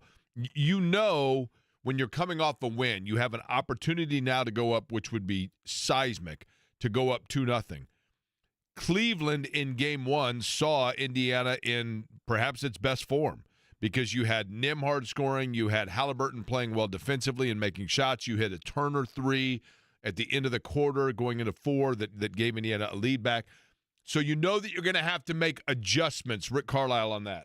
Sometimes I have a member of your staff take the view of the other team as they watch the game. Watch it with respect to what they will do different. To me, it's pretty simple headed into this game. It's going to be more physical. There's going to be more pressure. Cleveland's a very deep team. The building is going to be much louder. All that stuff. I mean, it was crazy loud in there in Game 1, especially in the late in the third quarter when they made a huge run on us. And I was proud we were able to hold the line. And in the last play of the quarter, Miles hit the 3 to keep us in front headed into the fourth, which was a huge play and quieted things down a little bit. Each game in a playoff series is a new chapter. It's a new set of everything. There are a lot of different things that can happen. There are things with lineup. There are things with rotation. There are things with officiating. I mean, you name it. And so we got to be ready for everything. But our general approach has got to be that we've got to attack. We've got to attack at both ends. We've got to be fearless, and we've got to expect it to be very, very difficult. Scott Agness joins us now, Fieldhouse Files, where you can read his work, his coverage, not only of the Pacers, the Fever as well. We'll get to the latter part of that in a minute. Scott, let's begin with what Rick Carlisle was talking about there, the crowd itself in Cleveland. I would anticipate that Indiana's going to have to be very aggressive at the outset of the game. I also think that the first couple of minutes of the second half are important in that regard because that's when a game I feel like a game, and I want you to tell me, Scott, if you agree or disagree here. The old saying in racing is that you can't win a race on the first lap, but you can lose it there. The opening couple of minutes of the game, it's important to set a tone, so to speak, for the Pacers and kind of maybe get the crowd out of it. But if I had my choice, I would rather see them, if I had to pick one or the other, get off to the good start in the second half because when you're on the road, that's when it feels like coming out of the break, the roof can cave in a little bit and get away from you quickly. What say you? Yeah, I agree with that early statement. You can certainly lose a game that early. And so that's why it was so important, I think, Jake, for them to get off to that great start, get up by double digits, because the challenge later becomes if you're down by 15 and 18, you're using up all that energy and such to get back in the game. And so then becomes the fourth quarter. And oftentimes that's when, the team that was in front all the game will then push ahead and gain that advantage. So they started strong, finished strong as well. And that was a game they had to get in Game 1, right, Jake? Considering the way in which they shot, I thought it played perfectly into their hands with Donovan Mitchell taking 30 shots. They'll take that all day. I think of it like Trae Young. If Trae Young goes off, you're going to win against the Hawks all the time. It's when they have balance. It's when they have 3 and 4 20-point scores that you're really concerned. And to that extent, like Darius Garland, I think that we automatically think when Garland comes back, and I mean this as no disrespect to Cleveland, who's tremendous, or Garland, who's a wonderful talent. But when he comes back, do we have a little bit of the Damian Lillard Milwaukee effect where you're trying to get and you're reliant on getting him going and thinking that he is automatically just plug and play, boom, 20 points right there? Do they go to and feed him a little too much if Garland goes tonight, and is that maybe advantage Indiana? Do you anticipate him being immediate Darius Garland? I would for the most part. I think this is an entirely separate situation given the fact that he played in 2 games last series. With Dame, he hadn't played for a month. And also because of that, he couldn't do anything physical. It's not like he could still, say, ride a bike or do anything to get his heart rate up and cardio. He certainly didn't have game rhythm and game timing. And he doesn't – for Dame, he's got that status, 9-time All-Star. He's hunting for that championship. And so you almost feel more compelled to take care of him. I don't think that's as much the case with Darius. I do expect him to play in this series, but based on what we saw reports at shoot-around, it looked a little dire for a couple players not being there, and for them to now have 3 guys on the injury report. I don't view this as gamesmanship as much as those are serious things. And but here's the other thing Pacer fans realize. We saw what the Cavs and their bench can do when the Pacers are at full strength at the end of the season, right? When they played their third-tier guys, and the Pacers required a double overtime session to get the win. Scott Agness is our guest. Scott, I'll tell you what worries me, and you tell me. You've covered a lot of NBA games. You tell me what you think the thought process is here. I'm worried about the fact that of the mentality, if you're the Pacers, of our work is done here in terms of Cleveland. I know that sounds ridiculous, but psychologically, you know so much that you need to get one on the road to win a series, and you've gotten that one, and you're playing with house money now.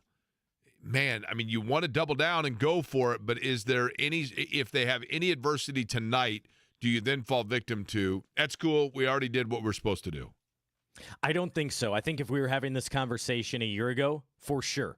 They were playing with house money. They wanted to just get back to the playoffs. They wanted to get a feel and a sense to what the playoffs and the atmosphere is like, and trying to get on national TV, right? Those were the conversation pieces last year. Now with this group, I don't feel that at all. They all have so much to prove. Tyrese, that overrated thing is very much implanted in the back of his head that he wants to prove others wrong. The competitive nature of Nembhard, of Mathurin, will not allow for that to happen. And so I am not worried about that with this group. Scott, the whole thought of going up 2-0, I mean, you start, like, your mind starts racing at that point, right? And then you're like, okay, so who are they going to face in the East Conference Finals? Because if they go up 2-0, it feels like a fait accompli that they would win, that they would advance past. And I can't let myself go there, right? So I can only imagine from a player's standpoint. Does that make sense? You know what I mean? It totally does, right? You're sitting back and you see all those road teams win, last night, right? And you're like, oh, is the door cracked there? Especially in Boston? Like, maybe they're going to have a series. And then you wonder what things might look like, because I think with New York, much like Cleveland, I like how the Pacers match up versus with Boston. They got those dominant wings. Pacers have always struggled with wings. That concerns me. So yeah, that would begin to creep in, I think, for sure, if you do go up 2-0. But I think just the fact that the Cavs weren't at full strength, they're going to be motivated tonight, and you realize what's on the line because they tasted it last year. I don't think it'll be as big a deal as you could be concerned with. Scott Agness is our guest from Fieldhouse Files. Okay, Scott, let's switch gears altogether from the Pacers and away from that, and to talk about the fact that the Fever season's getting ready to get underway. Hard to know exactly how things are going to play out based on their game against Brazil. I thought the Brazilian the team that and you were there in Iowa City, and before we get to just the hysteria of that, take me through. I was under the assumption that and maybe this is the case, that the Brazilian national team, that was like the Olympic-level Brazilian national team. And then I saw the score, and I thought either the Fever are dynamic or this is a team that has just been assembled together. What was that exhibition that we saw? Yeah, I think it's more like the select team when you're talking about Team USA. It is, for example, the Fever.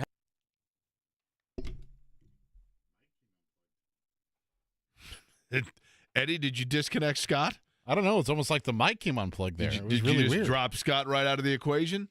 Did the Brazilians not like hearing the Brazilians wanted him waxed right out of the equation? Is that what happened? I don't know. See what I did there? That was really weird. Well, that's what I do.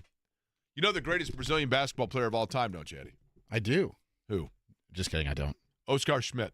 Is it him or Anderson Varejao? Yeah, I mean, it's probably Varejao because of just the modern era of the NBA. But Oscar Schmidt, one of the greatest performances in international basketball, happened at the 1987 Pan American Games. I think he dropped 42 in that game and was unbelievable. But that was back in the era before you saw a lot of internet. Like in today's day, Oscar Schmidt, even though he wasn't very mobile, he could shoot the hell out of the ball, would find a place in the NBA. All right, Scott, you're back. As you were talking about just the Fever in general and your observations from the weekend. Yeah, sorry about that. I don't know why that's happening. But, I think what I was getting at there was I expected it to be a blowout, but certainly not to that level.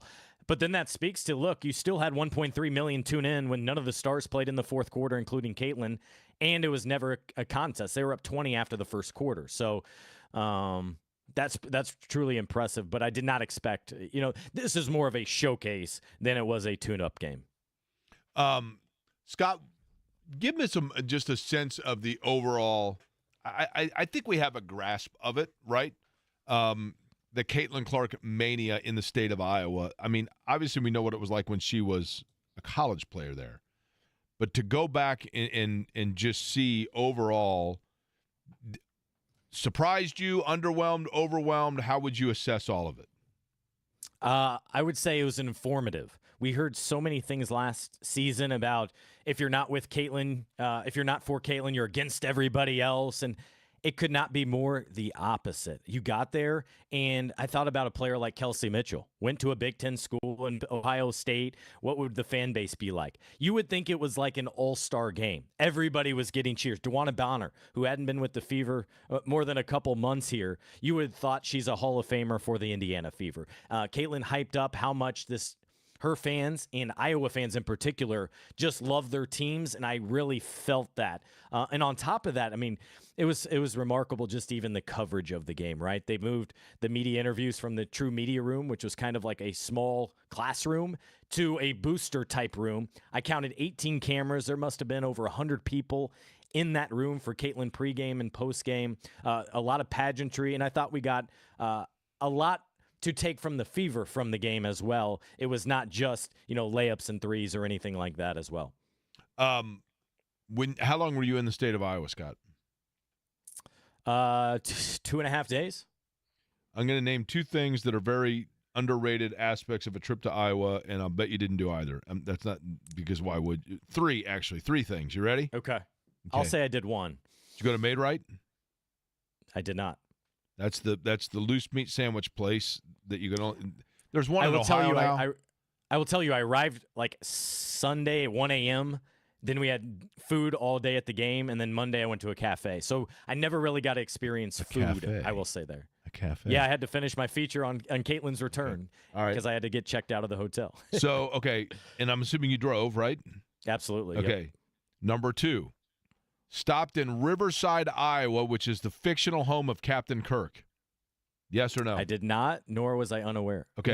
I wasn't aware. So this is true story. I've told this on the radio before, but I think my buddy Byron told me about it originally. There's this little town in Iowa, literally a nothing town, like a grain elevator. I mean, there's nothing there. Lost all their commerce in the mid-'80s, town of like 4,000 people. Mayor's sitting around in a meeting in 1988 or something and says, in Star Trek, in one episode where James Kirk, Captain Kirk, is asked where he's from on Earth, and he says he's from Iowa. So he writes to I think it was Warner Brothers or whoever did Star Trek, asks for permission and gets granted permission to name Riverside, Iowa as the future birthplace of Captain Kirk.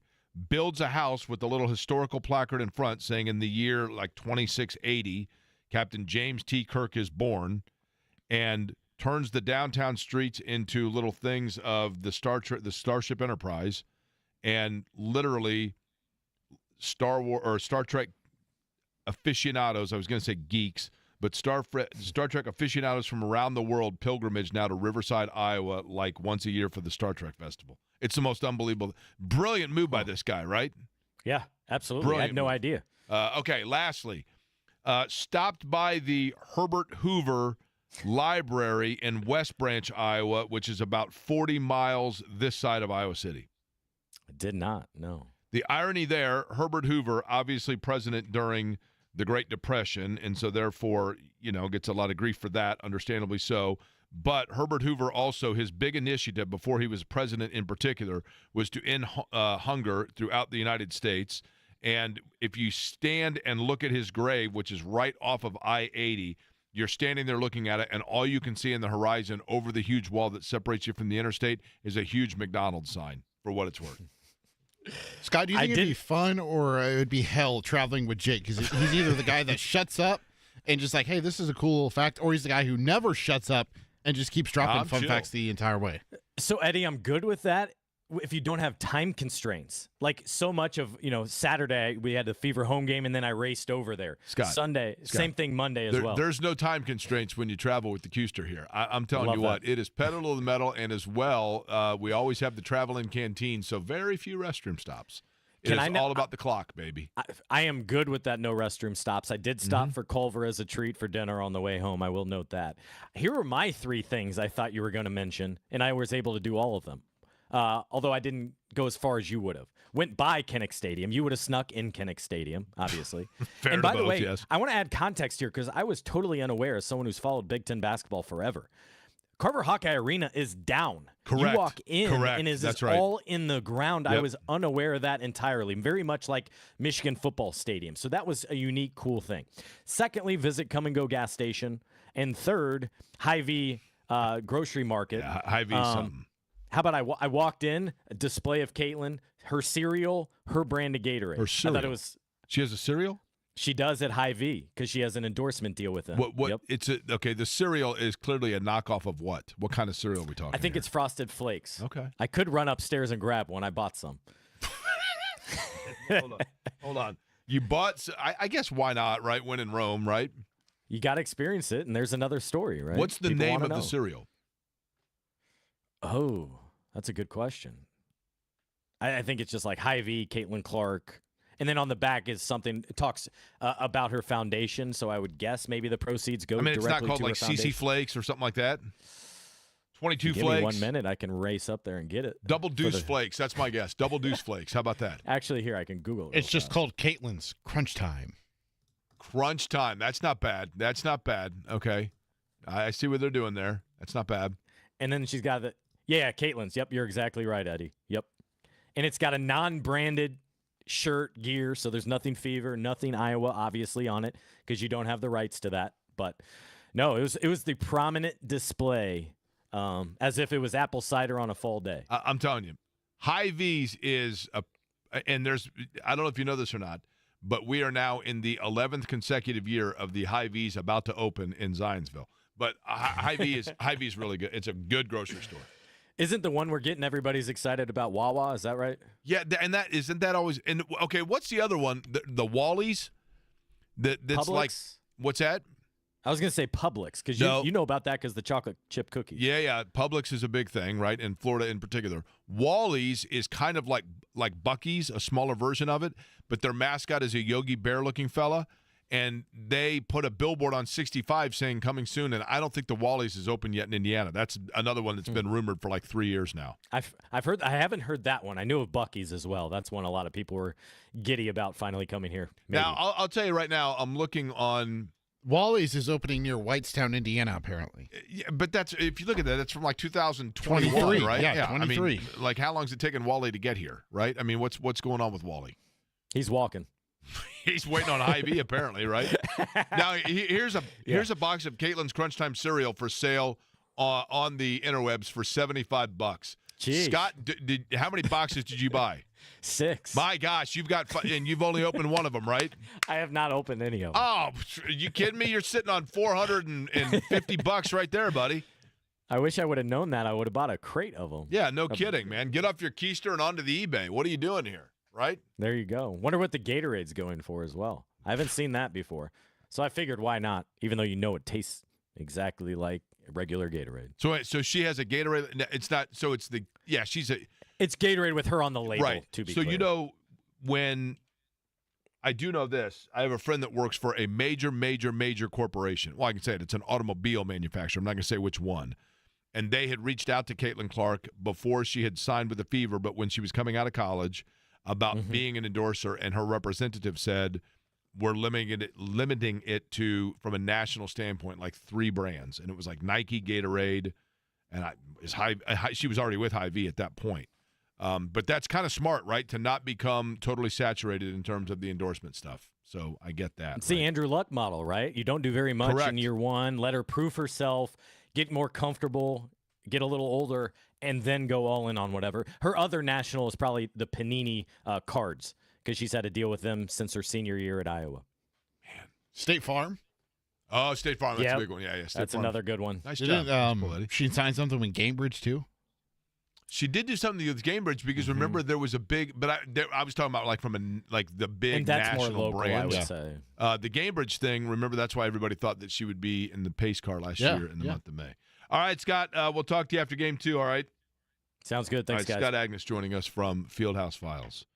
Telling you what, the $75 for the box of cereal, just let that go, right? My dad has a Michael Jordan Wheaties box. Does he really? Uh-huh. So here's the only thing with the Wheaties things. I think he's got multiple, actually. I still have a Pete Rose Wheaties box. And the only thing with the Wheaties boxes is like everybody seeming, although Jordan would be pretty big. I mean, let's see what that's going for right now. Hold on. I don't know which one it is because, I mean, there's multiple Michael Jordan Wheaties boxes. You know what I have somewhere in my parents' house, and I'll bet it's worth something? I have the Michael Jordan Rookie Year Sports Illustrated poster. Yeah, the problem with the Jordan Wheaties box is everybody saved them. You know what I mean? I'm looking here at 90s. I mean, $20, $30. It's still cool. I would hold on to it just because it's cool to have. I also was it the love, you said 1985? Yeah, the poster that I have, Jordan he's doing like a backwards dunk. And it just says Michael. It's a white poster. It just says Michael Jordan. Let me see. Do you have it up there? I have a picture of it over here. I can't swing my thing around, so you'd have to look during the break. I remember I would go to, in Castleton, Rising Stars was the name of the store, and I would buy a different, my entire wall was posters, and I had the Michael Jordan as a rookie. I mean, I also have from McDonald's a school folder from his rookie year in Chicago, because we would go to Chicago every year, and it was like you bought a Happy Meal, you got a folder. The one I'm looking at for the Sports Illustrated poster, he's in his white Bulls jersey, and he's dunking with the right hand. Correct. And his left hand is extended out like this way, right? Yeah. Are you looking at it on eBay? I wasn't going to say the website, but yes. What's it go for? So I'm seeing one that's $120. Yeah, okay. 100. Right.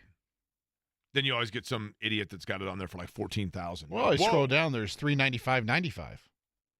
Or best offer. So you get it for $12. That's what that means, right? Well, then you got to pay the shipping. That's where they get you. The shipping? How much? What's ship? It's a tube. Well, you got to ship it from the person's house. Unless to you buy it from Jan Brady, and all of a sudden you end up with a Yogi Bear poster, right? Just an average bear. Or Wally, who apparently got lost on his way to Whitestown, right? Is John here, by the way? Cinco de Mayo yesterday. I know it was a ton of fun. Eddie Gill had joined him yesterday as well. But he'll be in about 30. We'll hand it off to him as we roll along here. Tuesday edition, Query & Company.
7 o'clock tonight, game tip.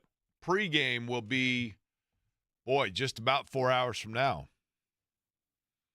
To listen to Mark Eddie, that would be Eddie Gill. There's two Eddie G's when you really think about it, right? There are Eddie Gill, Eddie Garrison, and then there's Eddie White. So it's Eddie cubed, right? Yeah. What's better than one Eddie? 3 Eddies. Okay. What's your middle initial? T.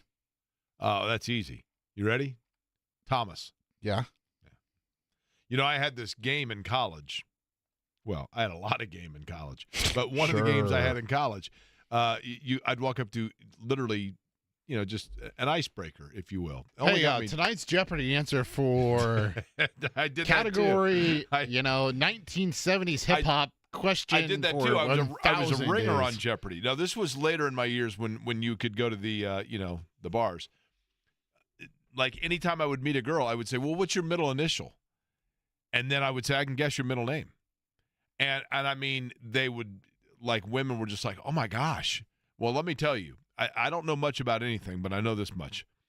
96.4%, that's roughly an estimate. 96.4% of all females' middle name is either Anne, Marie, Lynn, or Jennifer. They give you the middle initial of an A. Oh, I'm sorry, Elizabeth also. A-M-E, it's like a magic rule. You're like, oh, Lynn. Like, oh, my gosh, how did you know that? Elizabeth. Oh, whoa. Every one of them. Now, that might be different in today's era, but I'm talking like 20 years ago. You know what I mean?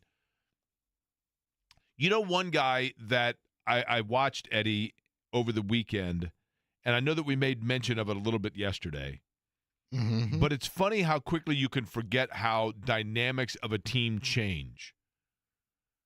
There was a lot of discussion, a lot of hand-wringing, understandably so, in the later years of the contract of Buddy Hield as to whether or not the Pacers were going to be able to bring him back, remember? And then he went essentially and said to Chad Buchanan and Kevin Pritchard, like, look, I think probably at the end of the year I'm not going to sign here because I need X amount of dollars. And that was a tough one to let go because, there was a lot of curiosity as to how Tyrese Halliburton would play without Buddy Hield because they were very tight. They had come through Sacramento together, come here together.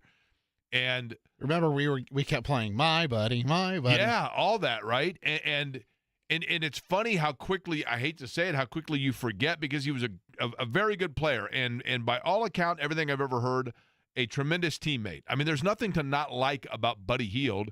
Lightning in a bottle kind of shooter. When he gets rhythm and he gets hot, he's as good as anybody in the NBA. And you just forget, I mean, it's neither here nor there now, but when you look at what he's doing in Golden State, and I'm happy for the guy that he was able to catch fire like that and really be a hero for them in a Game 7 and advance Golden State. But you do wonder how things would be different if you had fallen victim to the sentiment of the now and re-signed him and kept with, and he's right now, this Pacers team, you just have a bunch of guys that are all theoretically like in the same age range and same window, and Hield is on the outer side of that.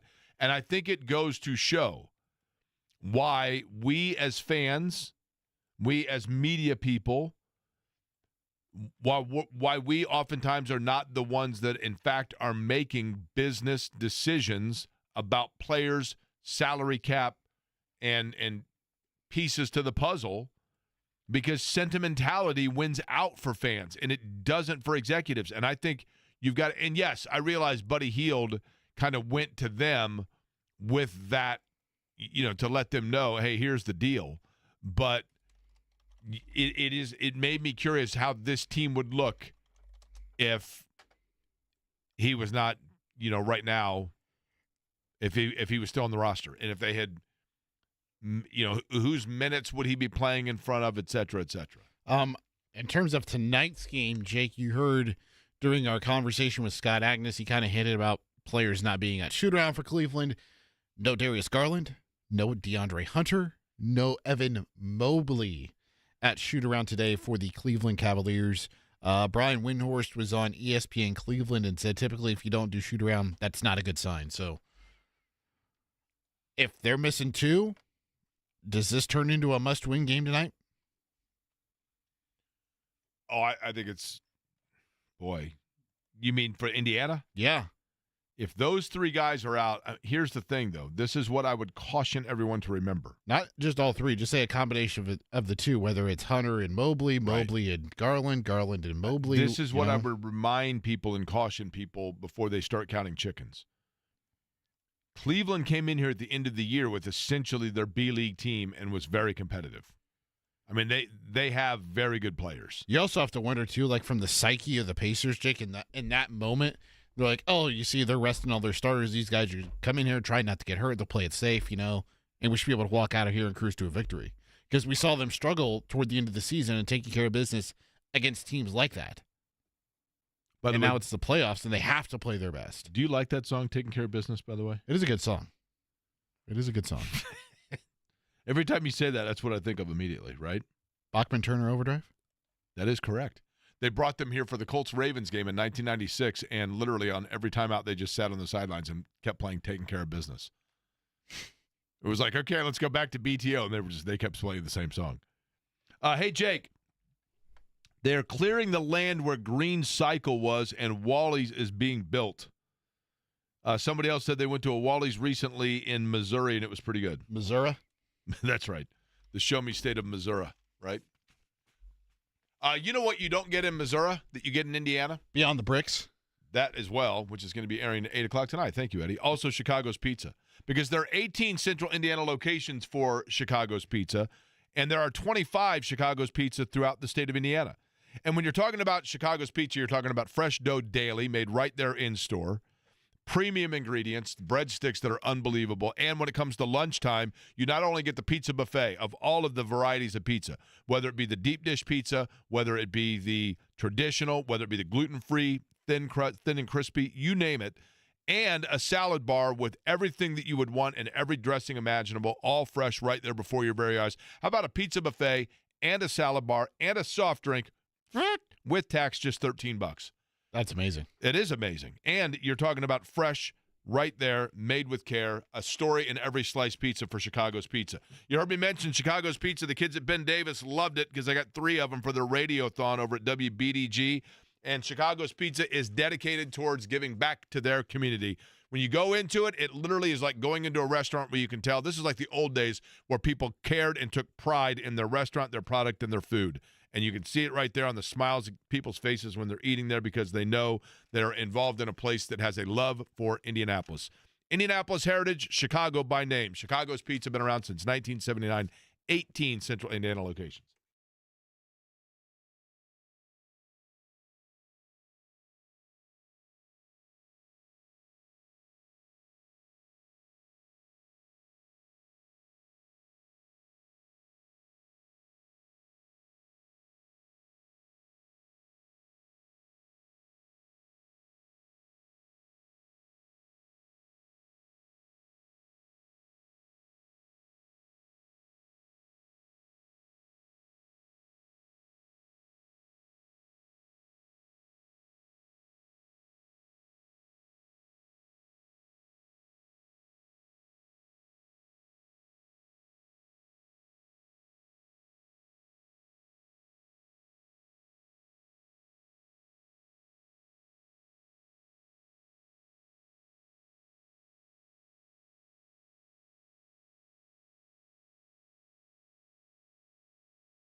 say this song more aptly describes myself or you, Eddie?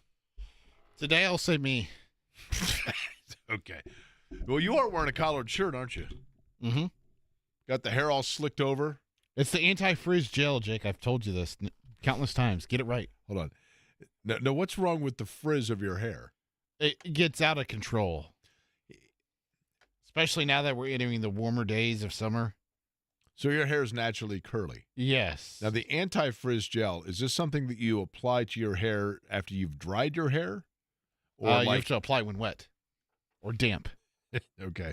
Now, the only issue with this is your hair, the way that you comb it over like that, you look like, and I don't mean this as a knock on you by any stretch of the imagination, but you look like every 8-year-old kid in a 1978 yearbook. I appreciate that. Thank you so much. Like you get the little comb. Did you ever get the little comb? I did. Used to have a comb, yeah. Did you keep a comb in the back pocket? No. That was a big thing in the 80s. When I was growing up, if you had acid wash jeans, you had a Genera shirt. You had a plastic comb, not the black plastic comb, but a large-handled plastic comb in your back pocket. And then, what's that? Word. And then a Swatch watch. Oh. Everyone had a Swatch watch. And if you were really cool, a Swatch watch with a Swatch guard. Additionally, a Kodak disc camera. Big deal. Very big deal. So, was that you? Did you have those things? Yeah, look, I was very lucky that we weren't like over, and my parents were pretty rational about making sure, I wasn't the kid that had I wasn't the kid from Silver Spoons or Zach Morris or anything. I know you're a big deal, Jake. That's why I was asking. Yeah, I was a trendsetter. Really? Oh, yeah. So am I. Sega Baba really taking off for me and Derek. That's right. You and the anti-frizz gel. Yeah. The hair product that's sweeping the nation. Better than your Ann Sir's. My Ann Sir's not bad. I would like to, because Bruce just asked me, Bruce Kidd, who is, again, like I said, heart bigger than all of Marion County. And the donut counties, right? And the donut counties. He was asking about the Firefly fundraiser. They just sent me a thing to say that for all intent and purposes, they reached goal. $20,000 raised for Firefly. I think they were like $100 short, but got that taken care of in the end. So thank you to everybody, including Bruce, who gave for Firefly. And Bruce was instrumental in not only giving, but challenging other people to do as well. And so that will help out many of the families and children in central Indiana that are in need. And it is very, very much appreciated. Very much appreciated. And Bruce puts together concerts for a cause and if you want information on that, an evening out to listen to live music that all benefits programs in central Indiana, happy to get all of that information to all of you. Eddie, in terms of tonight for game number 2, I think the keys for the Pacers, and this is probably stating the obvious, but the first one is going to be weathering the storm at the first couple minutes of each respective half. I think in the first half, you get down early, it's not the end of the world. If you get down and you let them go on a run to start the second half, that's where things can get tricky, can get difficult to overcome. I think you also need to continue with the defensive efforts from Tyrese Halliburton. I think we know what Halliburton can do offensively, but they have to continue their pace of ball movement that then kind of wears Cleveland down, because Cleveland has the ability to do that exact same thing. But again, as of right now, at shoot-around, no Evan Mobley, no Darius Garland, no DeAndre Hunter for Cleveland. Does that mean definitively they're not going to play tonight? We don't know the answer to that. But if they are not there, you can't really get caught up in thinking that that's any sort of like a take your foot off the pedal type thing, because – the reality is we saw when they came in here at the end of the year, they still are more than capable, even with going with their backups. But you know that they're not going to shoot the ball as poorly from the outside as they did in game 1. But, man, how big it would be to get game 2. Why can't they shoot like they did in game 1? No, Cleveland, I'm saying. Oh, I'm sorry. Cleveland, the law of averages is that they're going to be, they're going to start knocking down some shots. I'm sorry to do hostess interrupt us, but I'm curious what your thoughts are. If the Pacers were to go up 2-0 tonight, right? Mm-hmm. Does that make them a contender for a title? Yes. I think it does too. Yes. I think it does too. I think it makes them. Certainly I in think the they're East, a right? contender. And then, John, I was looking at it, and here's why. I think their biggest obstacle, and this is unfortunate, of the teams remaining in the playoffs, I still think Boston is their toughest matchup. But if they get into the Eastern Conference Finals, does Oklahoma City is tremendous, and Denver, Jokic is unbelievable. But is there really anybody that you look at the way that they're playing right now, and you would say they wouldn't have a puncher's chance? The way with? they played on Sunday, no, because they could match. Totally agree. You have to try to match how they play, and when they get you like that, you're in trouble. I think their defense gets better as good as their offense and their pace is. The other thing that's interesting is when you go into the postseason, most teams shorten rotation. The Pacers have not, because I think they figured out that's their strength. It's like Oklahoma they just come at City you waves. went like 11 deep last night, ended up losing late. Right. So they went 11 deep. Well, that's why I said but if you're Denver, you get 42 and 22 out of Jokic, and you still need a last-second three. I mean, if you're Oklahoma City, you got to get that at home, but you can't feel terrible about it because that's a heroic effort on the other side. Well, and then, listen, all these teams are kind of the same. If you don't shoot it, your ass is going to get beat. Look at Boston. And, man, Tatum had avenues to drive, and he just wouldn't, and he settled, and he's really good at shooting a three. And Brown is shooting them, kept shooting them, right? I thought sure when Brunson missed that floater at the end, I thought, that's their chance to win. And then when they still got him in overtime, that's pretty amazing. I like Mikal Bridges, but I'm not really a big fan of him with that particular group, but he came up big in the overtime. I know a lot of people were like, hey, that's why you give up, however many first-round picks for him. But hey, by the way, so Executive of the Year, we didn't get any mention of Kevin Pritchard or Chad Buchanan or none of that. Who the hell does – what kind of Nimrods do that? I think it comes down to sometimes because the Pacers, it's just a given, right? When they have – I was thinking this the other day, John. When's the last time the Pacers made a move that didn't work out for them? What was their last bad move?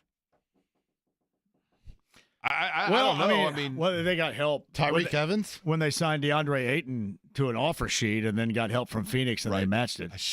I'm still convinced that was some sort of a bluff game. You think that they had to be, because if I were them, I'd want to explain it that. Like I tease Chad all the time. I go, hey, can I get that and put it on my wall?